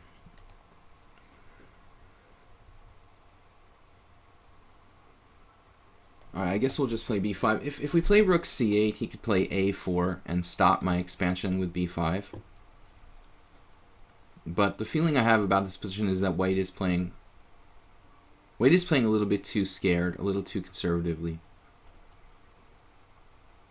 Well, but he is playing fast, and he has developed a 2-minute time advantage, which I'm not real thrilled about, to be perfectly honest. So I've been talking a lot. We'll have to speed it up. Not a lot going on, but generally the queen on c2 is not a good position. I play this position with both sides. The London system is universal. I mean, I play the ready with white, or the English opening going to the ready, and a lot of people play the London system type of defense. Emanuel Lasker actually popularized the idea of bishop f5 against the reti. I have a very old book by Vyacheslav Osnos where he covers the reti opening, and he classified these lines where black plays bishop f5 in fact as Lasker's variation. Can I play blindfold chess? We talked about this early in the week. I can play blindfold chess, but I'm very out of practice. I haven't played seriously any blindfold games in probably 15 years. It's definitely not riding a bicycle. I mean, you need to practice, and I think you can forget how to do it very effectively. So, yeah. I'm thinking about knight d5 here.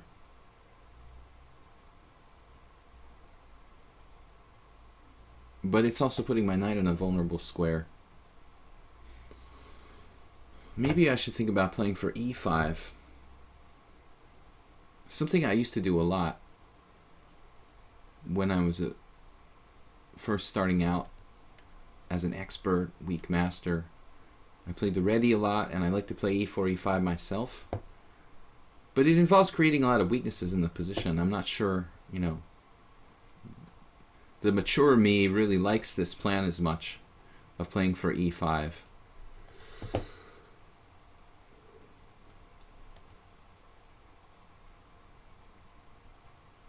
Though you can't let the guy run you off the board.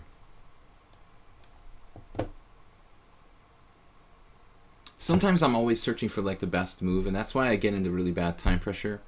I'm literally trying to find the best move, and I'm not really happy unless I'm confident that the move I'm playing is the best move.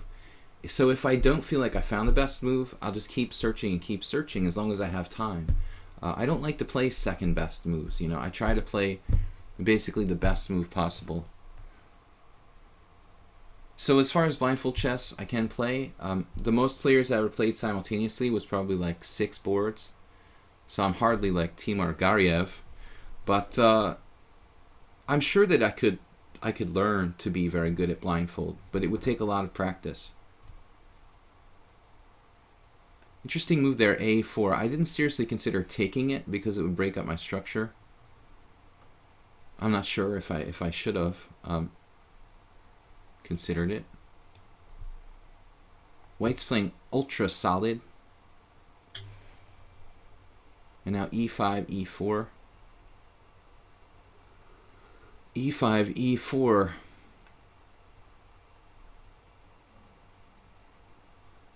That looks problematic for white.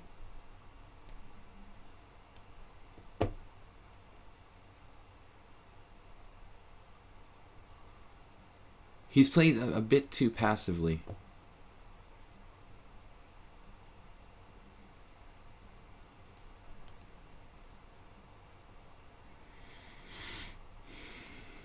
still, even after playing passively, it looks like his position is still viable. But he could run into problems now. I mean, maybe I just own like the d3 square, and it's getting really ugly. Played bishop g5 though. That means his knight is going to be going to. His knight is going to h2, e4, c4. It's a tough call. I don't see any benefit in playing h6 necessarily. Damn, dude, we're down to 40 seconds to his 2 minutes. Mysterious Labyrinth. Very fast.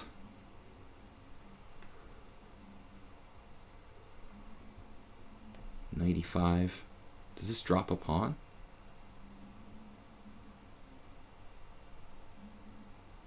Looks like it drops a pawn, actually. Wow, that's pretty disturbing. We'll try a different route. Look how he just... Oh, man. I think you had to go b3 there. He played like uber passive. But b3 was essential to try to break out. Too fast, Mysterious Labyrinth. Need to take your time. Now that knight, I mean... That knight should really be crushing white.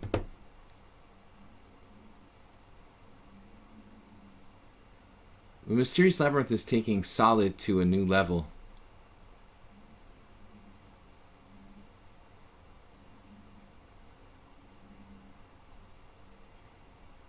But it's, you know, something's got to give if you play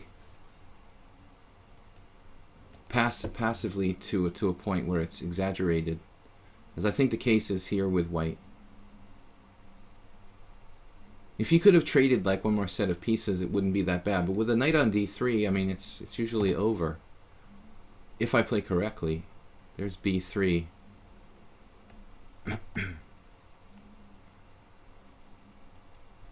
c3 pawn is a weakness.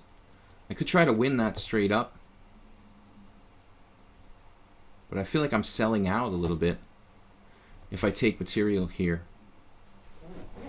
Look how solid he is. Knight d4.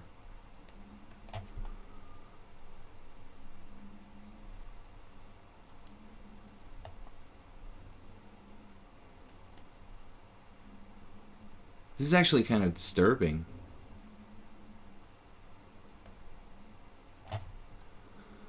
I guess I should have taken that bishop.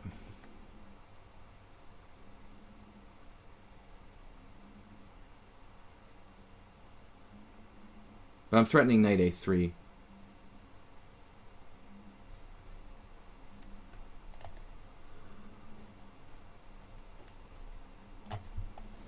He's so fast.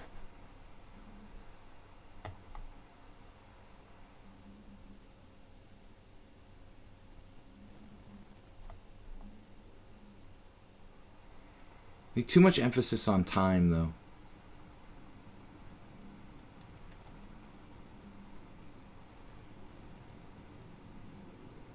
I've never played this player before. I didn't realize how much he really cares about time. I'm trying to play the best moves, but his more priority is trying to play fast. Still, he has a playable position.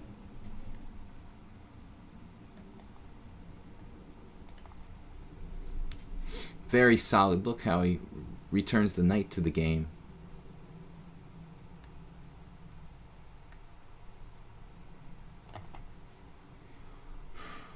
I'm like worse now? Seriously?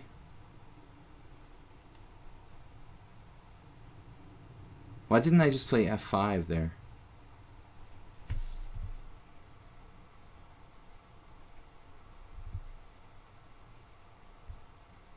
Wow.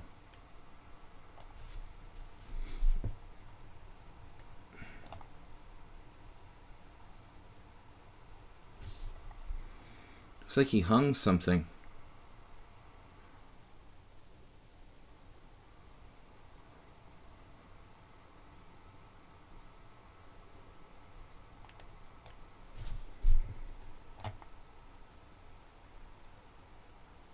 Does he have any sort of tricks? Perhaps.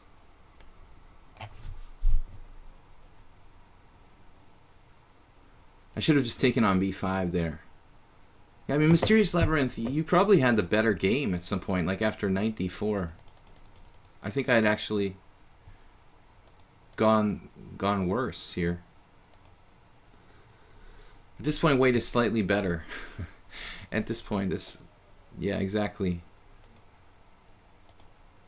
Until that point, I was probably better. But I let him consolidate here, and after this, now white is okay. Really tough game, but I think a little too passive, and you know, you should take your time more. But your skills for understanding positionally seem very good. Timur, maybe he's just not used to playing with increment. A lot of people don't play with increment at all, and it takes some getting used to.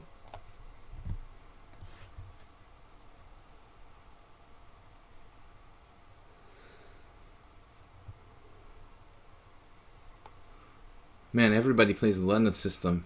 Phew. Okay, c5. This is sharper than... I played a little bit passively last game. I prefer to play early c5. Now Timur with queen c2.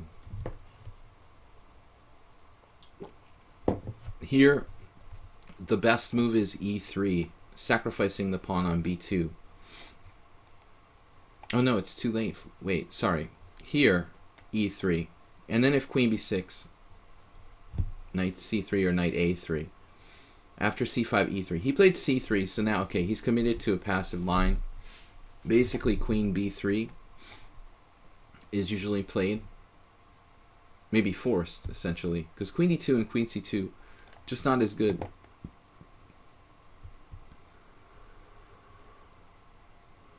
I don't know if there's any sort of forced win for black. I guess not. If I take on d4... I'm like a pawn, a tempo down in a normal, some kind of Slav line.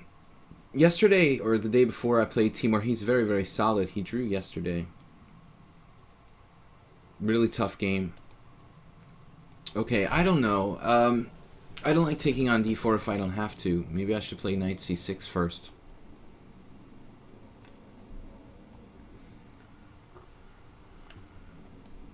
White's position is a tiny bit passive, but then again, my setup isn't all that aggressive either. I'm probably going to have to play e6 with my bishop inside the pawn chain. I guess white can get away with queen c2.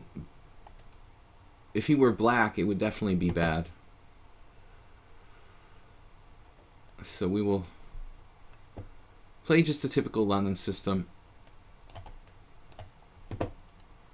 I mean, Capablanca had some game with black in a similar line where he gained time on the queen on c2, threats of knight b4. I mean, that's the question.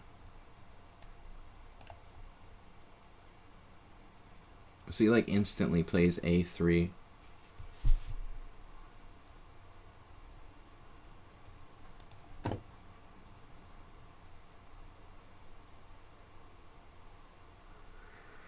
Do I have knight h5? We just drop a pawn on h7, huh? Knight h5, bishop takes h7 is interesting. No, but then he can't do that here. Okay, knight h5. I will have problems later on with some things. Let's start with this. Actually, maybe I should have played knight h5 right away. Yeah, this would be more accurate. The Timur is from Croatia. He's 2200 classical now. Brand new rating. I should have played knight h5 first if I wanted to do that. I guess we'll have to revert to Petrosian style plan here.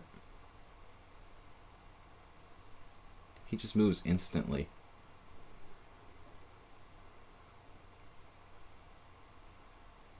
This is one way to get rid of a very dangerous bishop.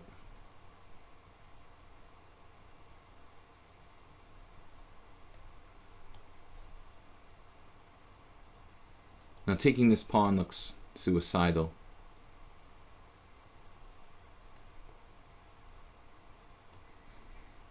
Once we get rid of that white square bishop, I don't think that white's attacking chances are that scary on the king side. So we're more or less like equal. But it is a little bit of a passive formation for black. I'm not that happy with my decision to exchange on d4. At that point, we could have played knight h5 right away. I think that going backwards might have been the best way here. If I played knight h5, I have no idea what I was afraid of. Maybe I was bothered by bishop e5 a little bit. Yeah, bishop e5. Because in that position, if I play f6, I just wreck my white squares. It's actually hard to get rid of that bishop on e5. White played b3. That's fine. I have no inclination to no inclination to take that pawn whatsoever. To be perfectly honest with you, that's not on the radar. I'm not hungry. And now he ends up with kind of hanging pawns. Although we're a little decentralized, we have a particularly good plan here. Looks like. Give him the hanging pawns, and then okay, he could take with a knight, then I take on b3.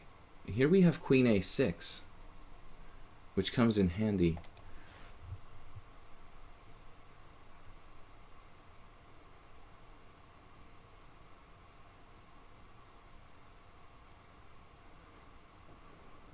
It might be better to play rook d8 first, though.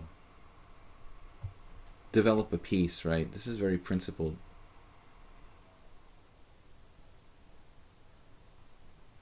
Although maybe not. I mean, if he has c5, I guess I have to play queen a6 before he gets in c5. And he instantly plays knight e5. Instantly. Not even thinking for a minute.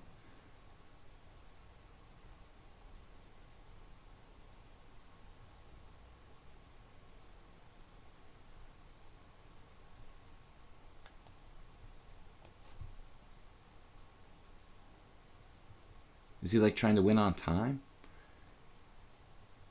Wow, it's just that every move is instantaneous.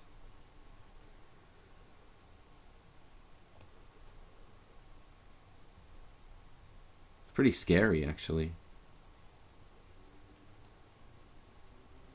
He's only used a minute. He drew me yesterday. I don't know how I beat him the first time. Yeah, he played badly in the first game.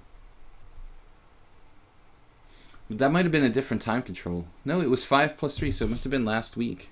Well, he could have just challenged me to 5+3 actually on a Monday or a Thursday. I don't remember.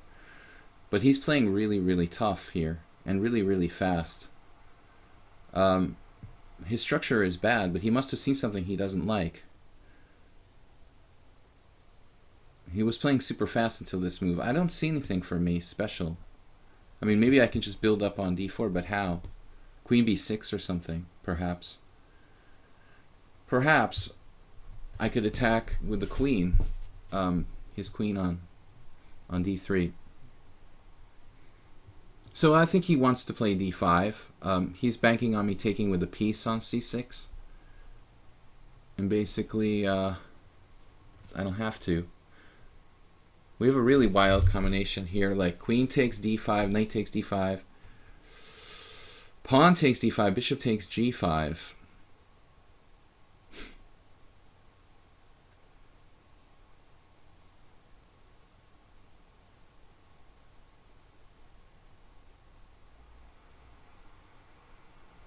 And then he has a nasty move, knight e4.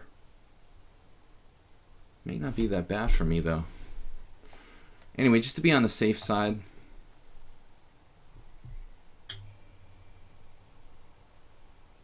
I'm down to 24 seconds with no time to calculate.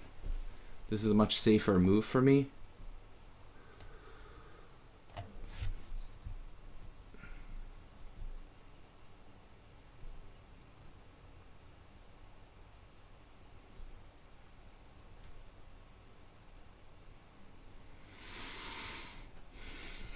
White is seemingly master strength.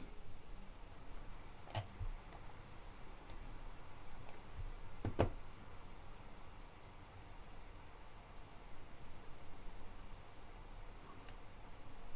don't know which way to go. He's leaving d4 hanging.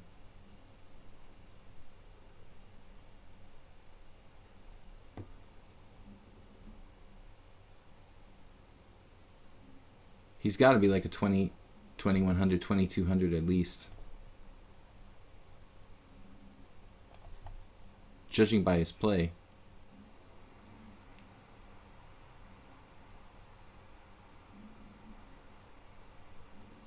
Very quick calculation. He used 3 minutes less than me for the whole game, and basically played me to an equal game.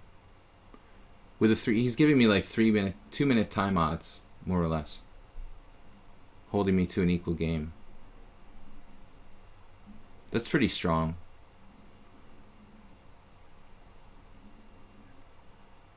The 2-minute time odds.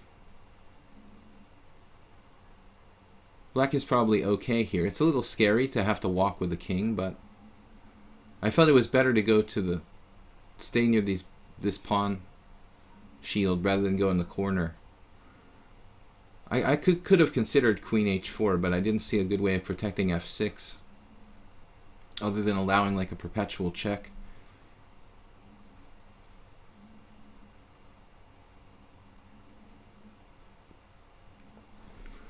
Okay, maybe I'm winning a pawn here, but I figured, you know, he's probably going to get my h-pawn.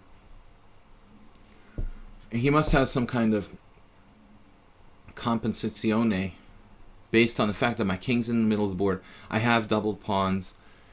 One would just assume that white should have enough activity to justify losing a pawn. Whatever, you know, hits the fan here, he should fundamentally have something, it feels like. He shouldn't just be like down a pawn. It can happen that way, but I mean, my king will never be that safe here. I have to be careful.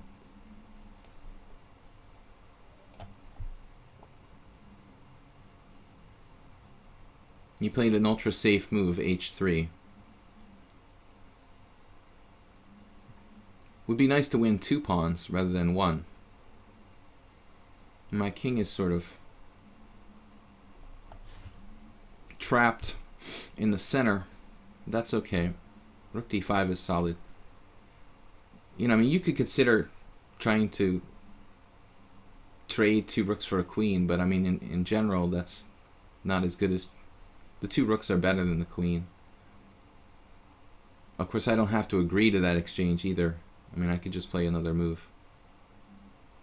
Queen b3, what's up? Rook takes c5? I don't really know. That doesn't seem real safe. I'm about to run out of time.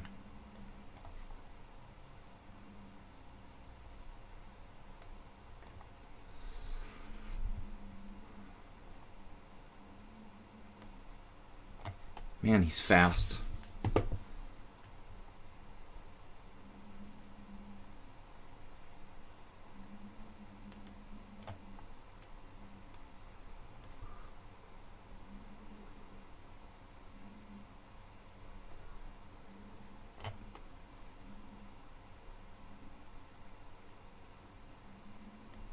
Oh.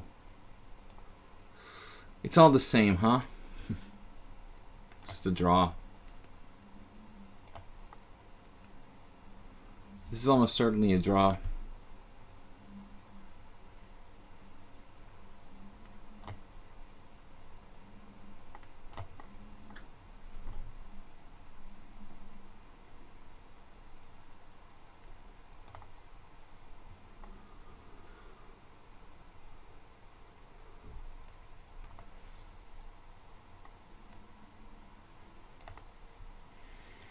All right, it's a draw. I don't think it was winning for me probably when I was up a pawn, but it was too hard, too little time. Okay, Milich is next in self-service, and I don't know if we're going to get more games. We'll try to play Troll on a Roll if we have time, but it's probably Gonna be 2 games for sure. Endgame technique not good. Endgame technique not good. I was a little panicky there. I'm not used to getting into time pressure. I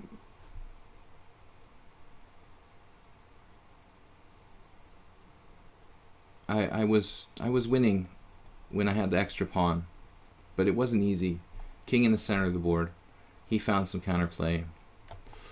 Easy to slip there.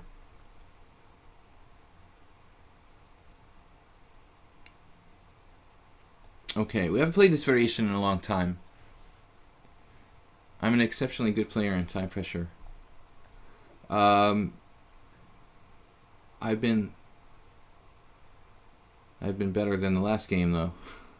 The last game not my best effort. Generally toward the end of the stream I get a little bit. Alright, Queen A5. This is Mileage, we had this before now. It's coming back to me. You played this once before. We followed theory here in this line. It was a couple months ago, or a month, or I don't remember exactly when. I made a move that, if I remember correctly, I varied from the game Morozevich versus Dreyev. So I think I actually started playing this line before Dreyev. Then he started, he started following me. No, I'm just serious. I mean, I think I played it first, but he got really good at this for a while. Then he dumped it because it's not good to be playing the same line and be predictable. Dreyev plays mostly the French and the Caro-Kann and stuff like that. But he did have some success with this. Now, okay, Bishop G7 was not the move. It had to be it had to be F5 here. I so rarely get a theoretical game here in the stream on Lichess. When I'm playing in a serious tournament, I guess I would prepare specific variations more for specific players. But I have a fairly wide repertoire and a lot of different stuff that I play. This variation isn't real fresh in my mind. Yeah, I think Queen G7 for some reason. Why am I thinking Queen G7? It has to be Queen H6. But why Queen H6 actually? The last time I played this with Mileage, I felt like I was much more confident about what I was doing. But it has to be Queen H6. I mean, I need the G7 square for my B.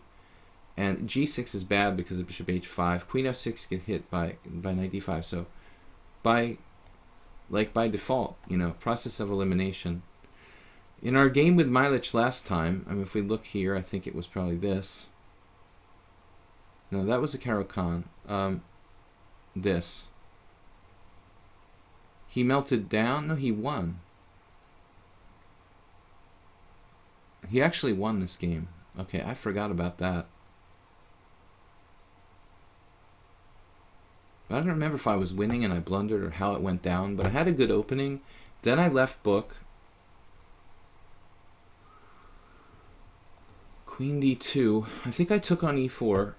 And I think Dreyev took on E4 as well in this position. And you can also play Bishop G7, I suppose.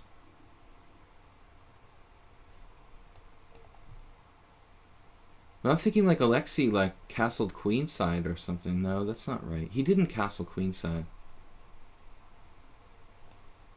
But something I did differently than Dreyev. I did something like Bishop F5 at one point. Now I remember. This was apparently a mistake.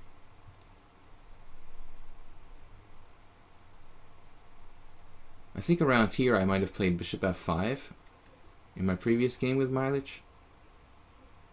He's threatening Knight C5 here. So I'm supposed to just castle. I think that was where the game may be deviated from the Dreyev game. Maybe I'm wrong though. Against Morozevich Dreyev's game, it was very close. He had counterplay. Maybe I lied? Am I supposed to play A5? A5 doesn't seem right here because of Knight C5. Maybe that's nothing. Maybe I'm supposed to play A5. So G4 looks really scary. It looks really scary at first glance. At second glance too.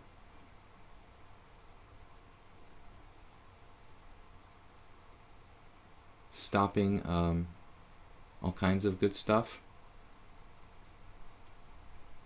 But a5,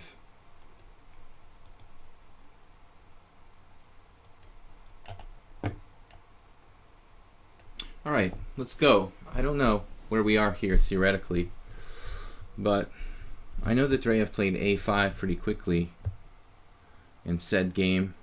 I don't remember g4 happening for Morozevich though.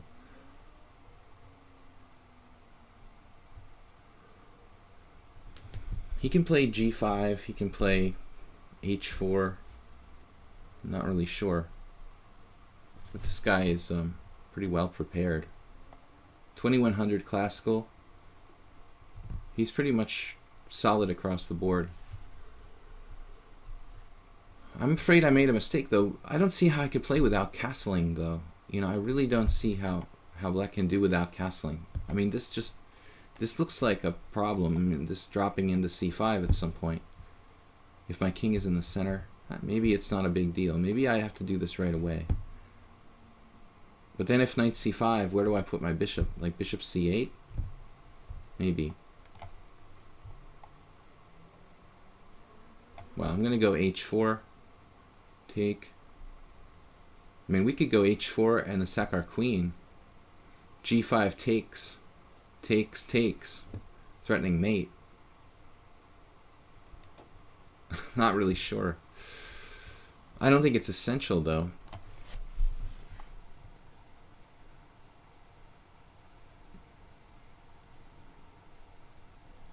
I have e6 square. Whoops. That could be important.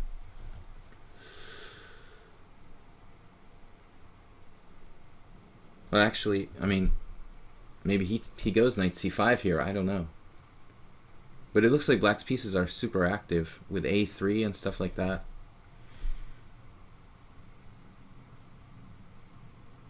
The lobster. d5 tricks I didn't even consider. I don't really have time for that. I mean, he'd be a fool to take it, probably. That's possible. I don't know. Yeah, I mean, maybe takes and bishop e6, like. I don't know. I'm just concerned my queen doesn't get trapped. That's my only real concern. Now, yeah, we have queen e6 here. That looks really nasty.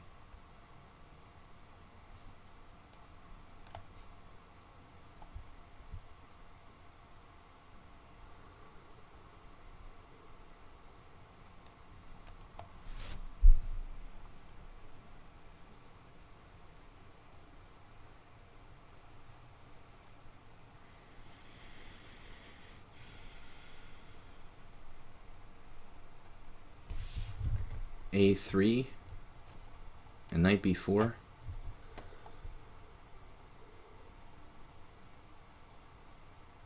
Well, actually, I have bishop takes c3, winning a piece. I have to think about my king safety, but piece is a piece, right? He's getting ripped apart now. He's going to try to hide. He's going to try to hide his king, or what? This is over. No. Should be over. I thought it was over. Maybe not. Alright. Easier said than done. Rook takes a2 check. We have knight b4.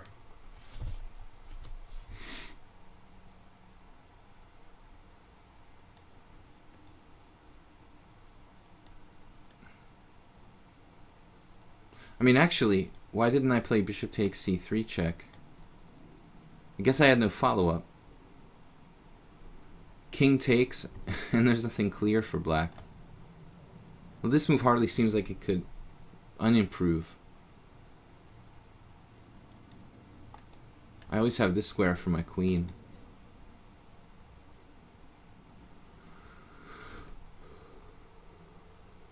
It doesn't look healthy for him. Where's the knockout blow?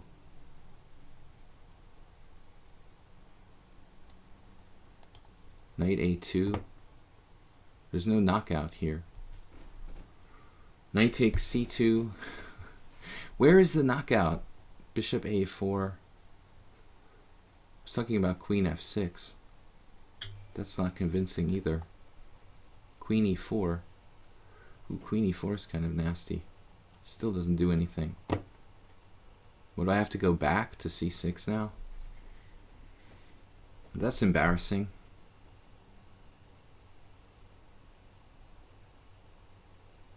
Rook takes a3.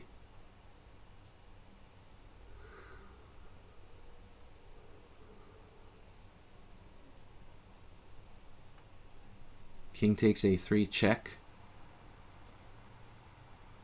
It's a little unconvincing. What about bishop takes c3 check?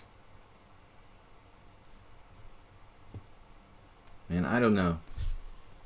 Alright, I don't see anything like a put away combination. We'll just have to try another day.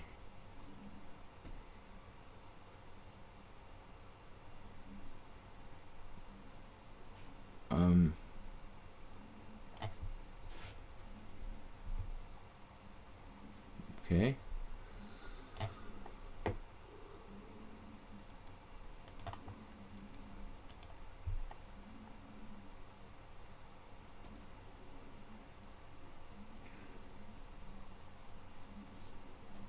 Up a piece. We could stick the knight on e5 as a blockader.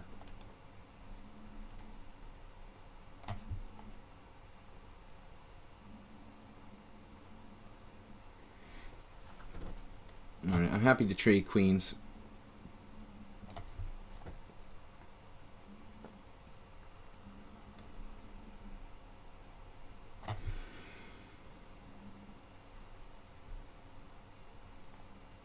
We're basically just up a piece. That extra pawn isn't really that significant.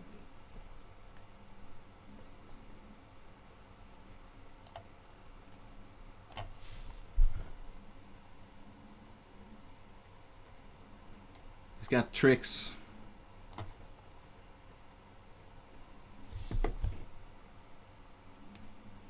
Alright, whatever.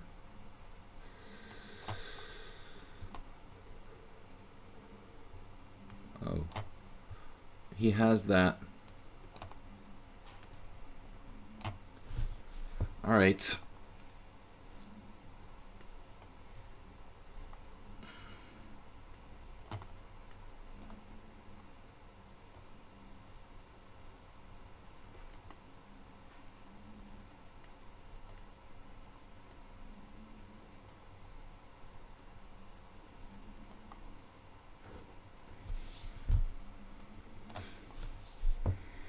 He's a fighter.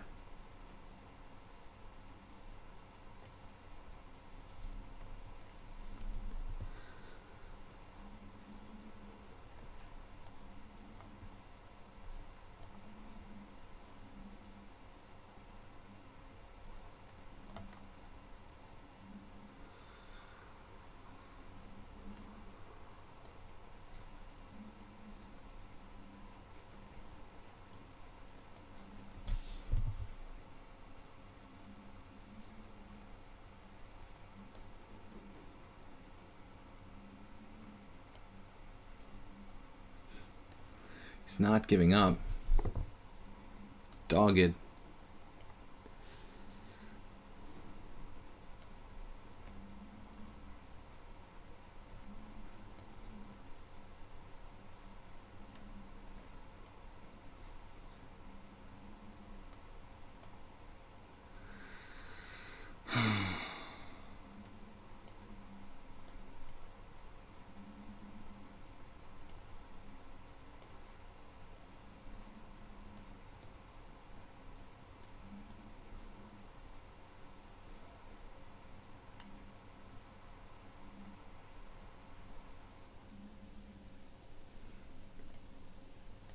It's really tedious.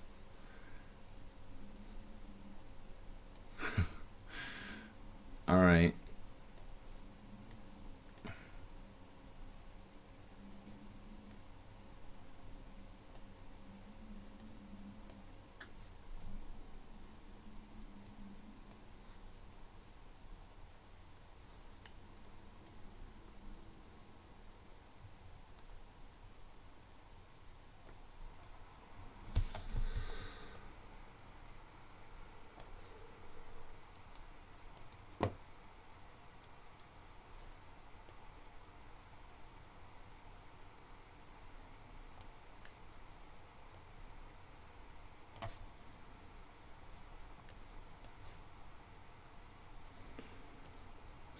Mileage. Oh, man. Alright, self-service, 5+3. This is last game for today, guys. He's a tough player. 2300 in bullet. We haven't played in a long time. I don't even remember. I don't recall, like, the last game or anything. It was too long ago. Like last summer. I don't know. Maybe, I have no idea when it was. 93 check missed. I missed a good move. Let's play an accelerated dragon. I don't know. I don't want to play the same opening 2 games in a row. I'm too predictable when I do that. Here, actually, I play a lot of queen a5. Castles is fine, too. This is... I think it's actually a little more solid. The accelerated dragon is a little more solid than the black side of the Richter Rouser. The other one I would play more like if I had to win. I think the accelerated dragon is like an opening where it's basically a kind of solid Sicilian. It feels aggressive to play the dragon formation, but it's not like the normal dragon. You have to really accept the Marazzi, for example, which is a lot of draws. If white wants to draw against this defense, it's pretty hard to stop them. An unambitious player is often very unpleasant for black, you know, trying to win in the accelerated dragon. I guess that's the case in every opening, though. I just don't think it's as aggressive as the Najdorf or the black side of the Richter Rouser or the Sveshnikov, something like that. Okay. This is all mainline.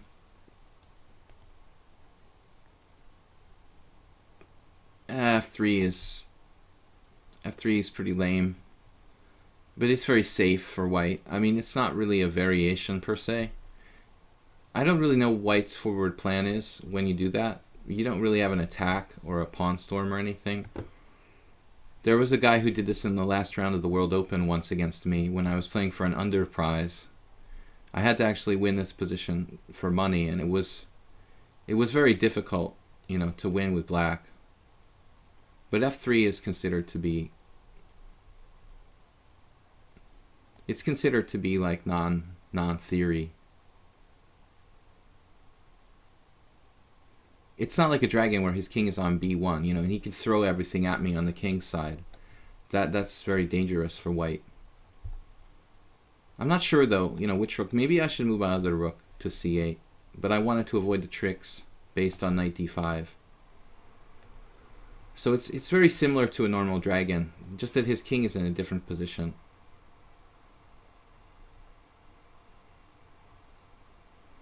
But if he doesn't have F4, if he doesn't have G4 and stuff like that, you know, I think it's basically equal. This is why I played rook on F to C8, you know, so that on knight takes, I can play king F8. He doesn't have an intermezzo. The resulting position is pretty equal. So again, it's not bad for white to play F3, but it's a very, well, slightly passive setup. It looks a little weird that he took with the bishop on D2. I mean, this knight is hanging. You know, it looks like he's walking into some kind of tactics here. I have knight C4. Knight C4, but then there's no follow-up. Knight C4, unfortunately, he can defend against. Maybe I should play it anyway, though. Knight C4.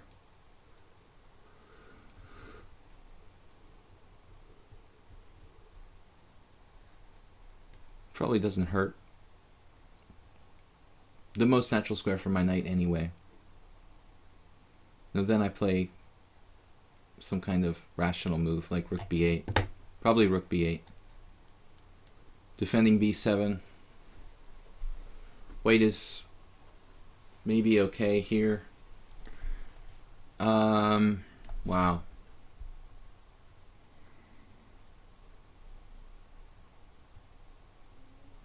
I'm not sure. I have knight e3, bishop takes b7. Knight takes d1. Rook takes d1. You know, he wins an exchange. Then I have like rook takes c3.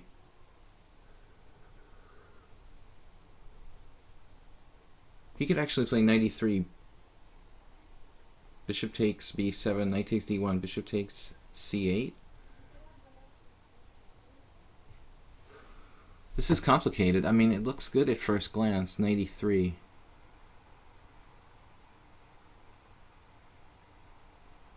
Bishop takes b7, knight takes d1, rook takes d1.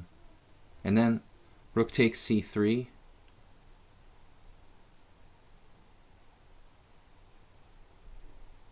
Bishop takes a8. Bishop takes d4 check. And I take on c2. I don't know, we only live once. Let's try it. No, he went into my line instantly. I don't know if he's watching this or, you know, just wanted to play this on his own. I mean, I thought it was also perfectly legit to just take back on d1. Right.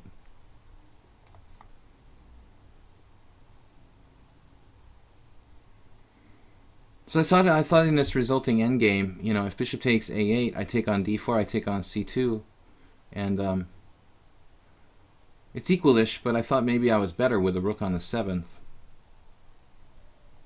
objectively. His king is cut off in the ending. I mean, I'm not sure that's really what he wants. He chose this, though. I think that black is better here. And I have two bishops, and his extra pawn is this weak doubled pawn.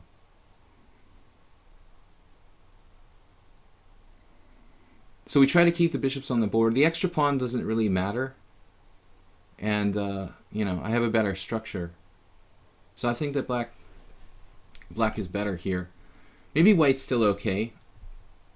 But I'd rather be black, that's for sure.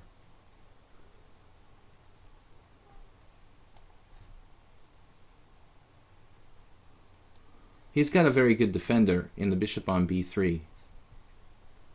You know, of course. But that's all it is. It's basically purely a defensive piece. I have a better king. His king's going to come to the center too. It's close. Maybe black's a little better. Despite being a pawn down, I think I prefer black. We'll try to advance on both flanks with the pawns. Work with the bishop pair. My rook will go to c5, probably have some lateral threats. You know, he's got to guard c3. What I need to do is create some play on the king side. Maybe h5, g5, g4. Try to open up the dark squares.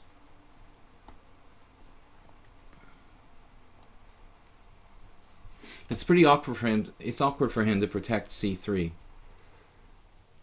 It keeps him tied down.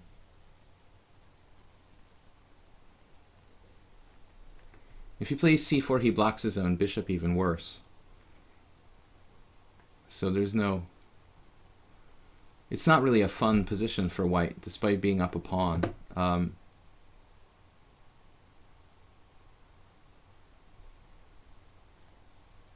Still, it may be hard for me to make progress.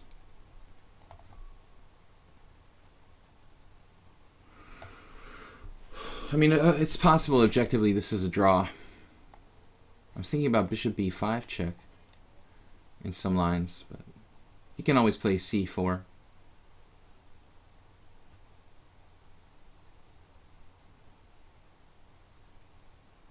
I don't know if I made a mistake with h5. Maybe I could have advanced g5 first.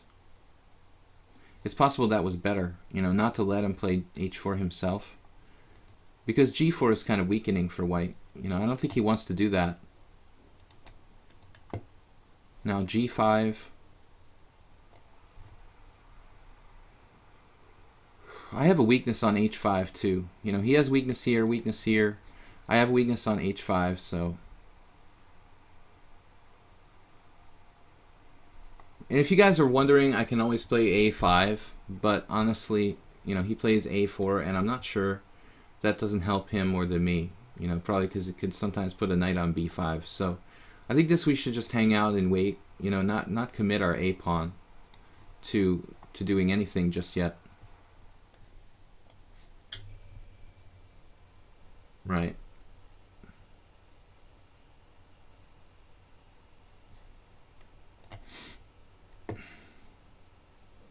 I played this very quickly, f4. I thought kind of a risky move.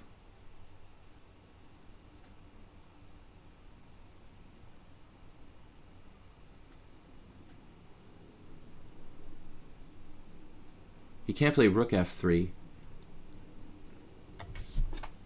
And then I can liquidate my... Well, both are weaknesses. But there's also knight f3, bishop h6, I just realized.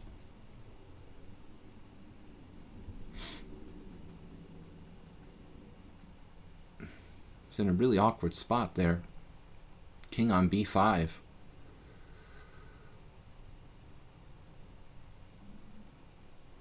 Bishop h6, I have no threat. But I have rook e3 here. That looks really nasty, actually. Really nasty for who? I'm not sure.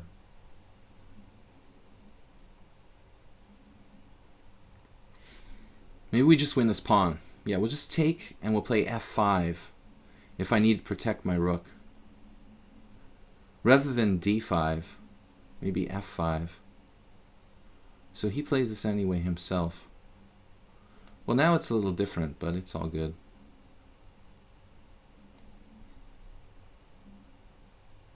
It looks like he's just kind of melting down. f4 was probably a losing move. Or at least he could have tried f4, knight f3, probably. Now d5.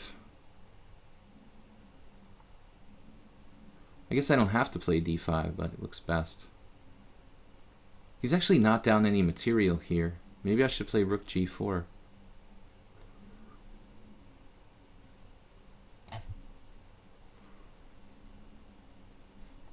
You know, he's actually 4 pawns against 4 pawns, and I'm saying I'm like winning, but it's not that easy. Very much not that easy.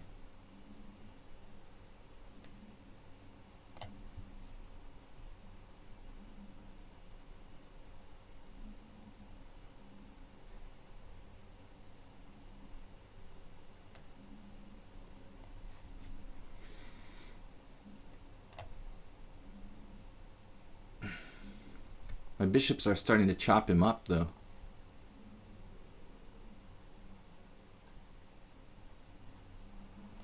Oh no. We just have pawn takes pawn. Yeah.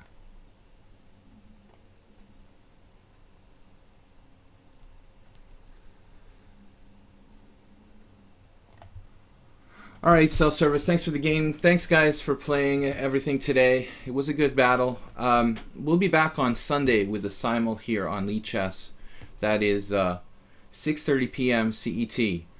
We will be changing time, so things will be back to a normal differential between the West and East with the daylight savings time. So I'm going to try to play 25 players this week rather than event log, rather than the normal just 20 I've been doing, because I don't have a team game this Sunday. So once again, thanks for playing. Thanks Blue Crow for moderating. We will be back Sunday simul, 6:30 p.m. for 25 players. It's a 40-40 simul with about 3 hours for the games to finish here on Lichess. And I think the only thing to mention is, again, check out the YouTube channel. Probably a new video going up on video chess training today. And otherwise, I upload all the streams over there. Thanks for those of you who donated via PayPal, and have a great weekend. Bye-bye.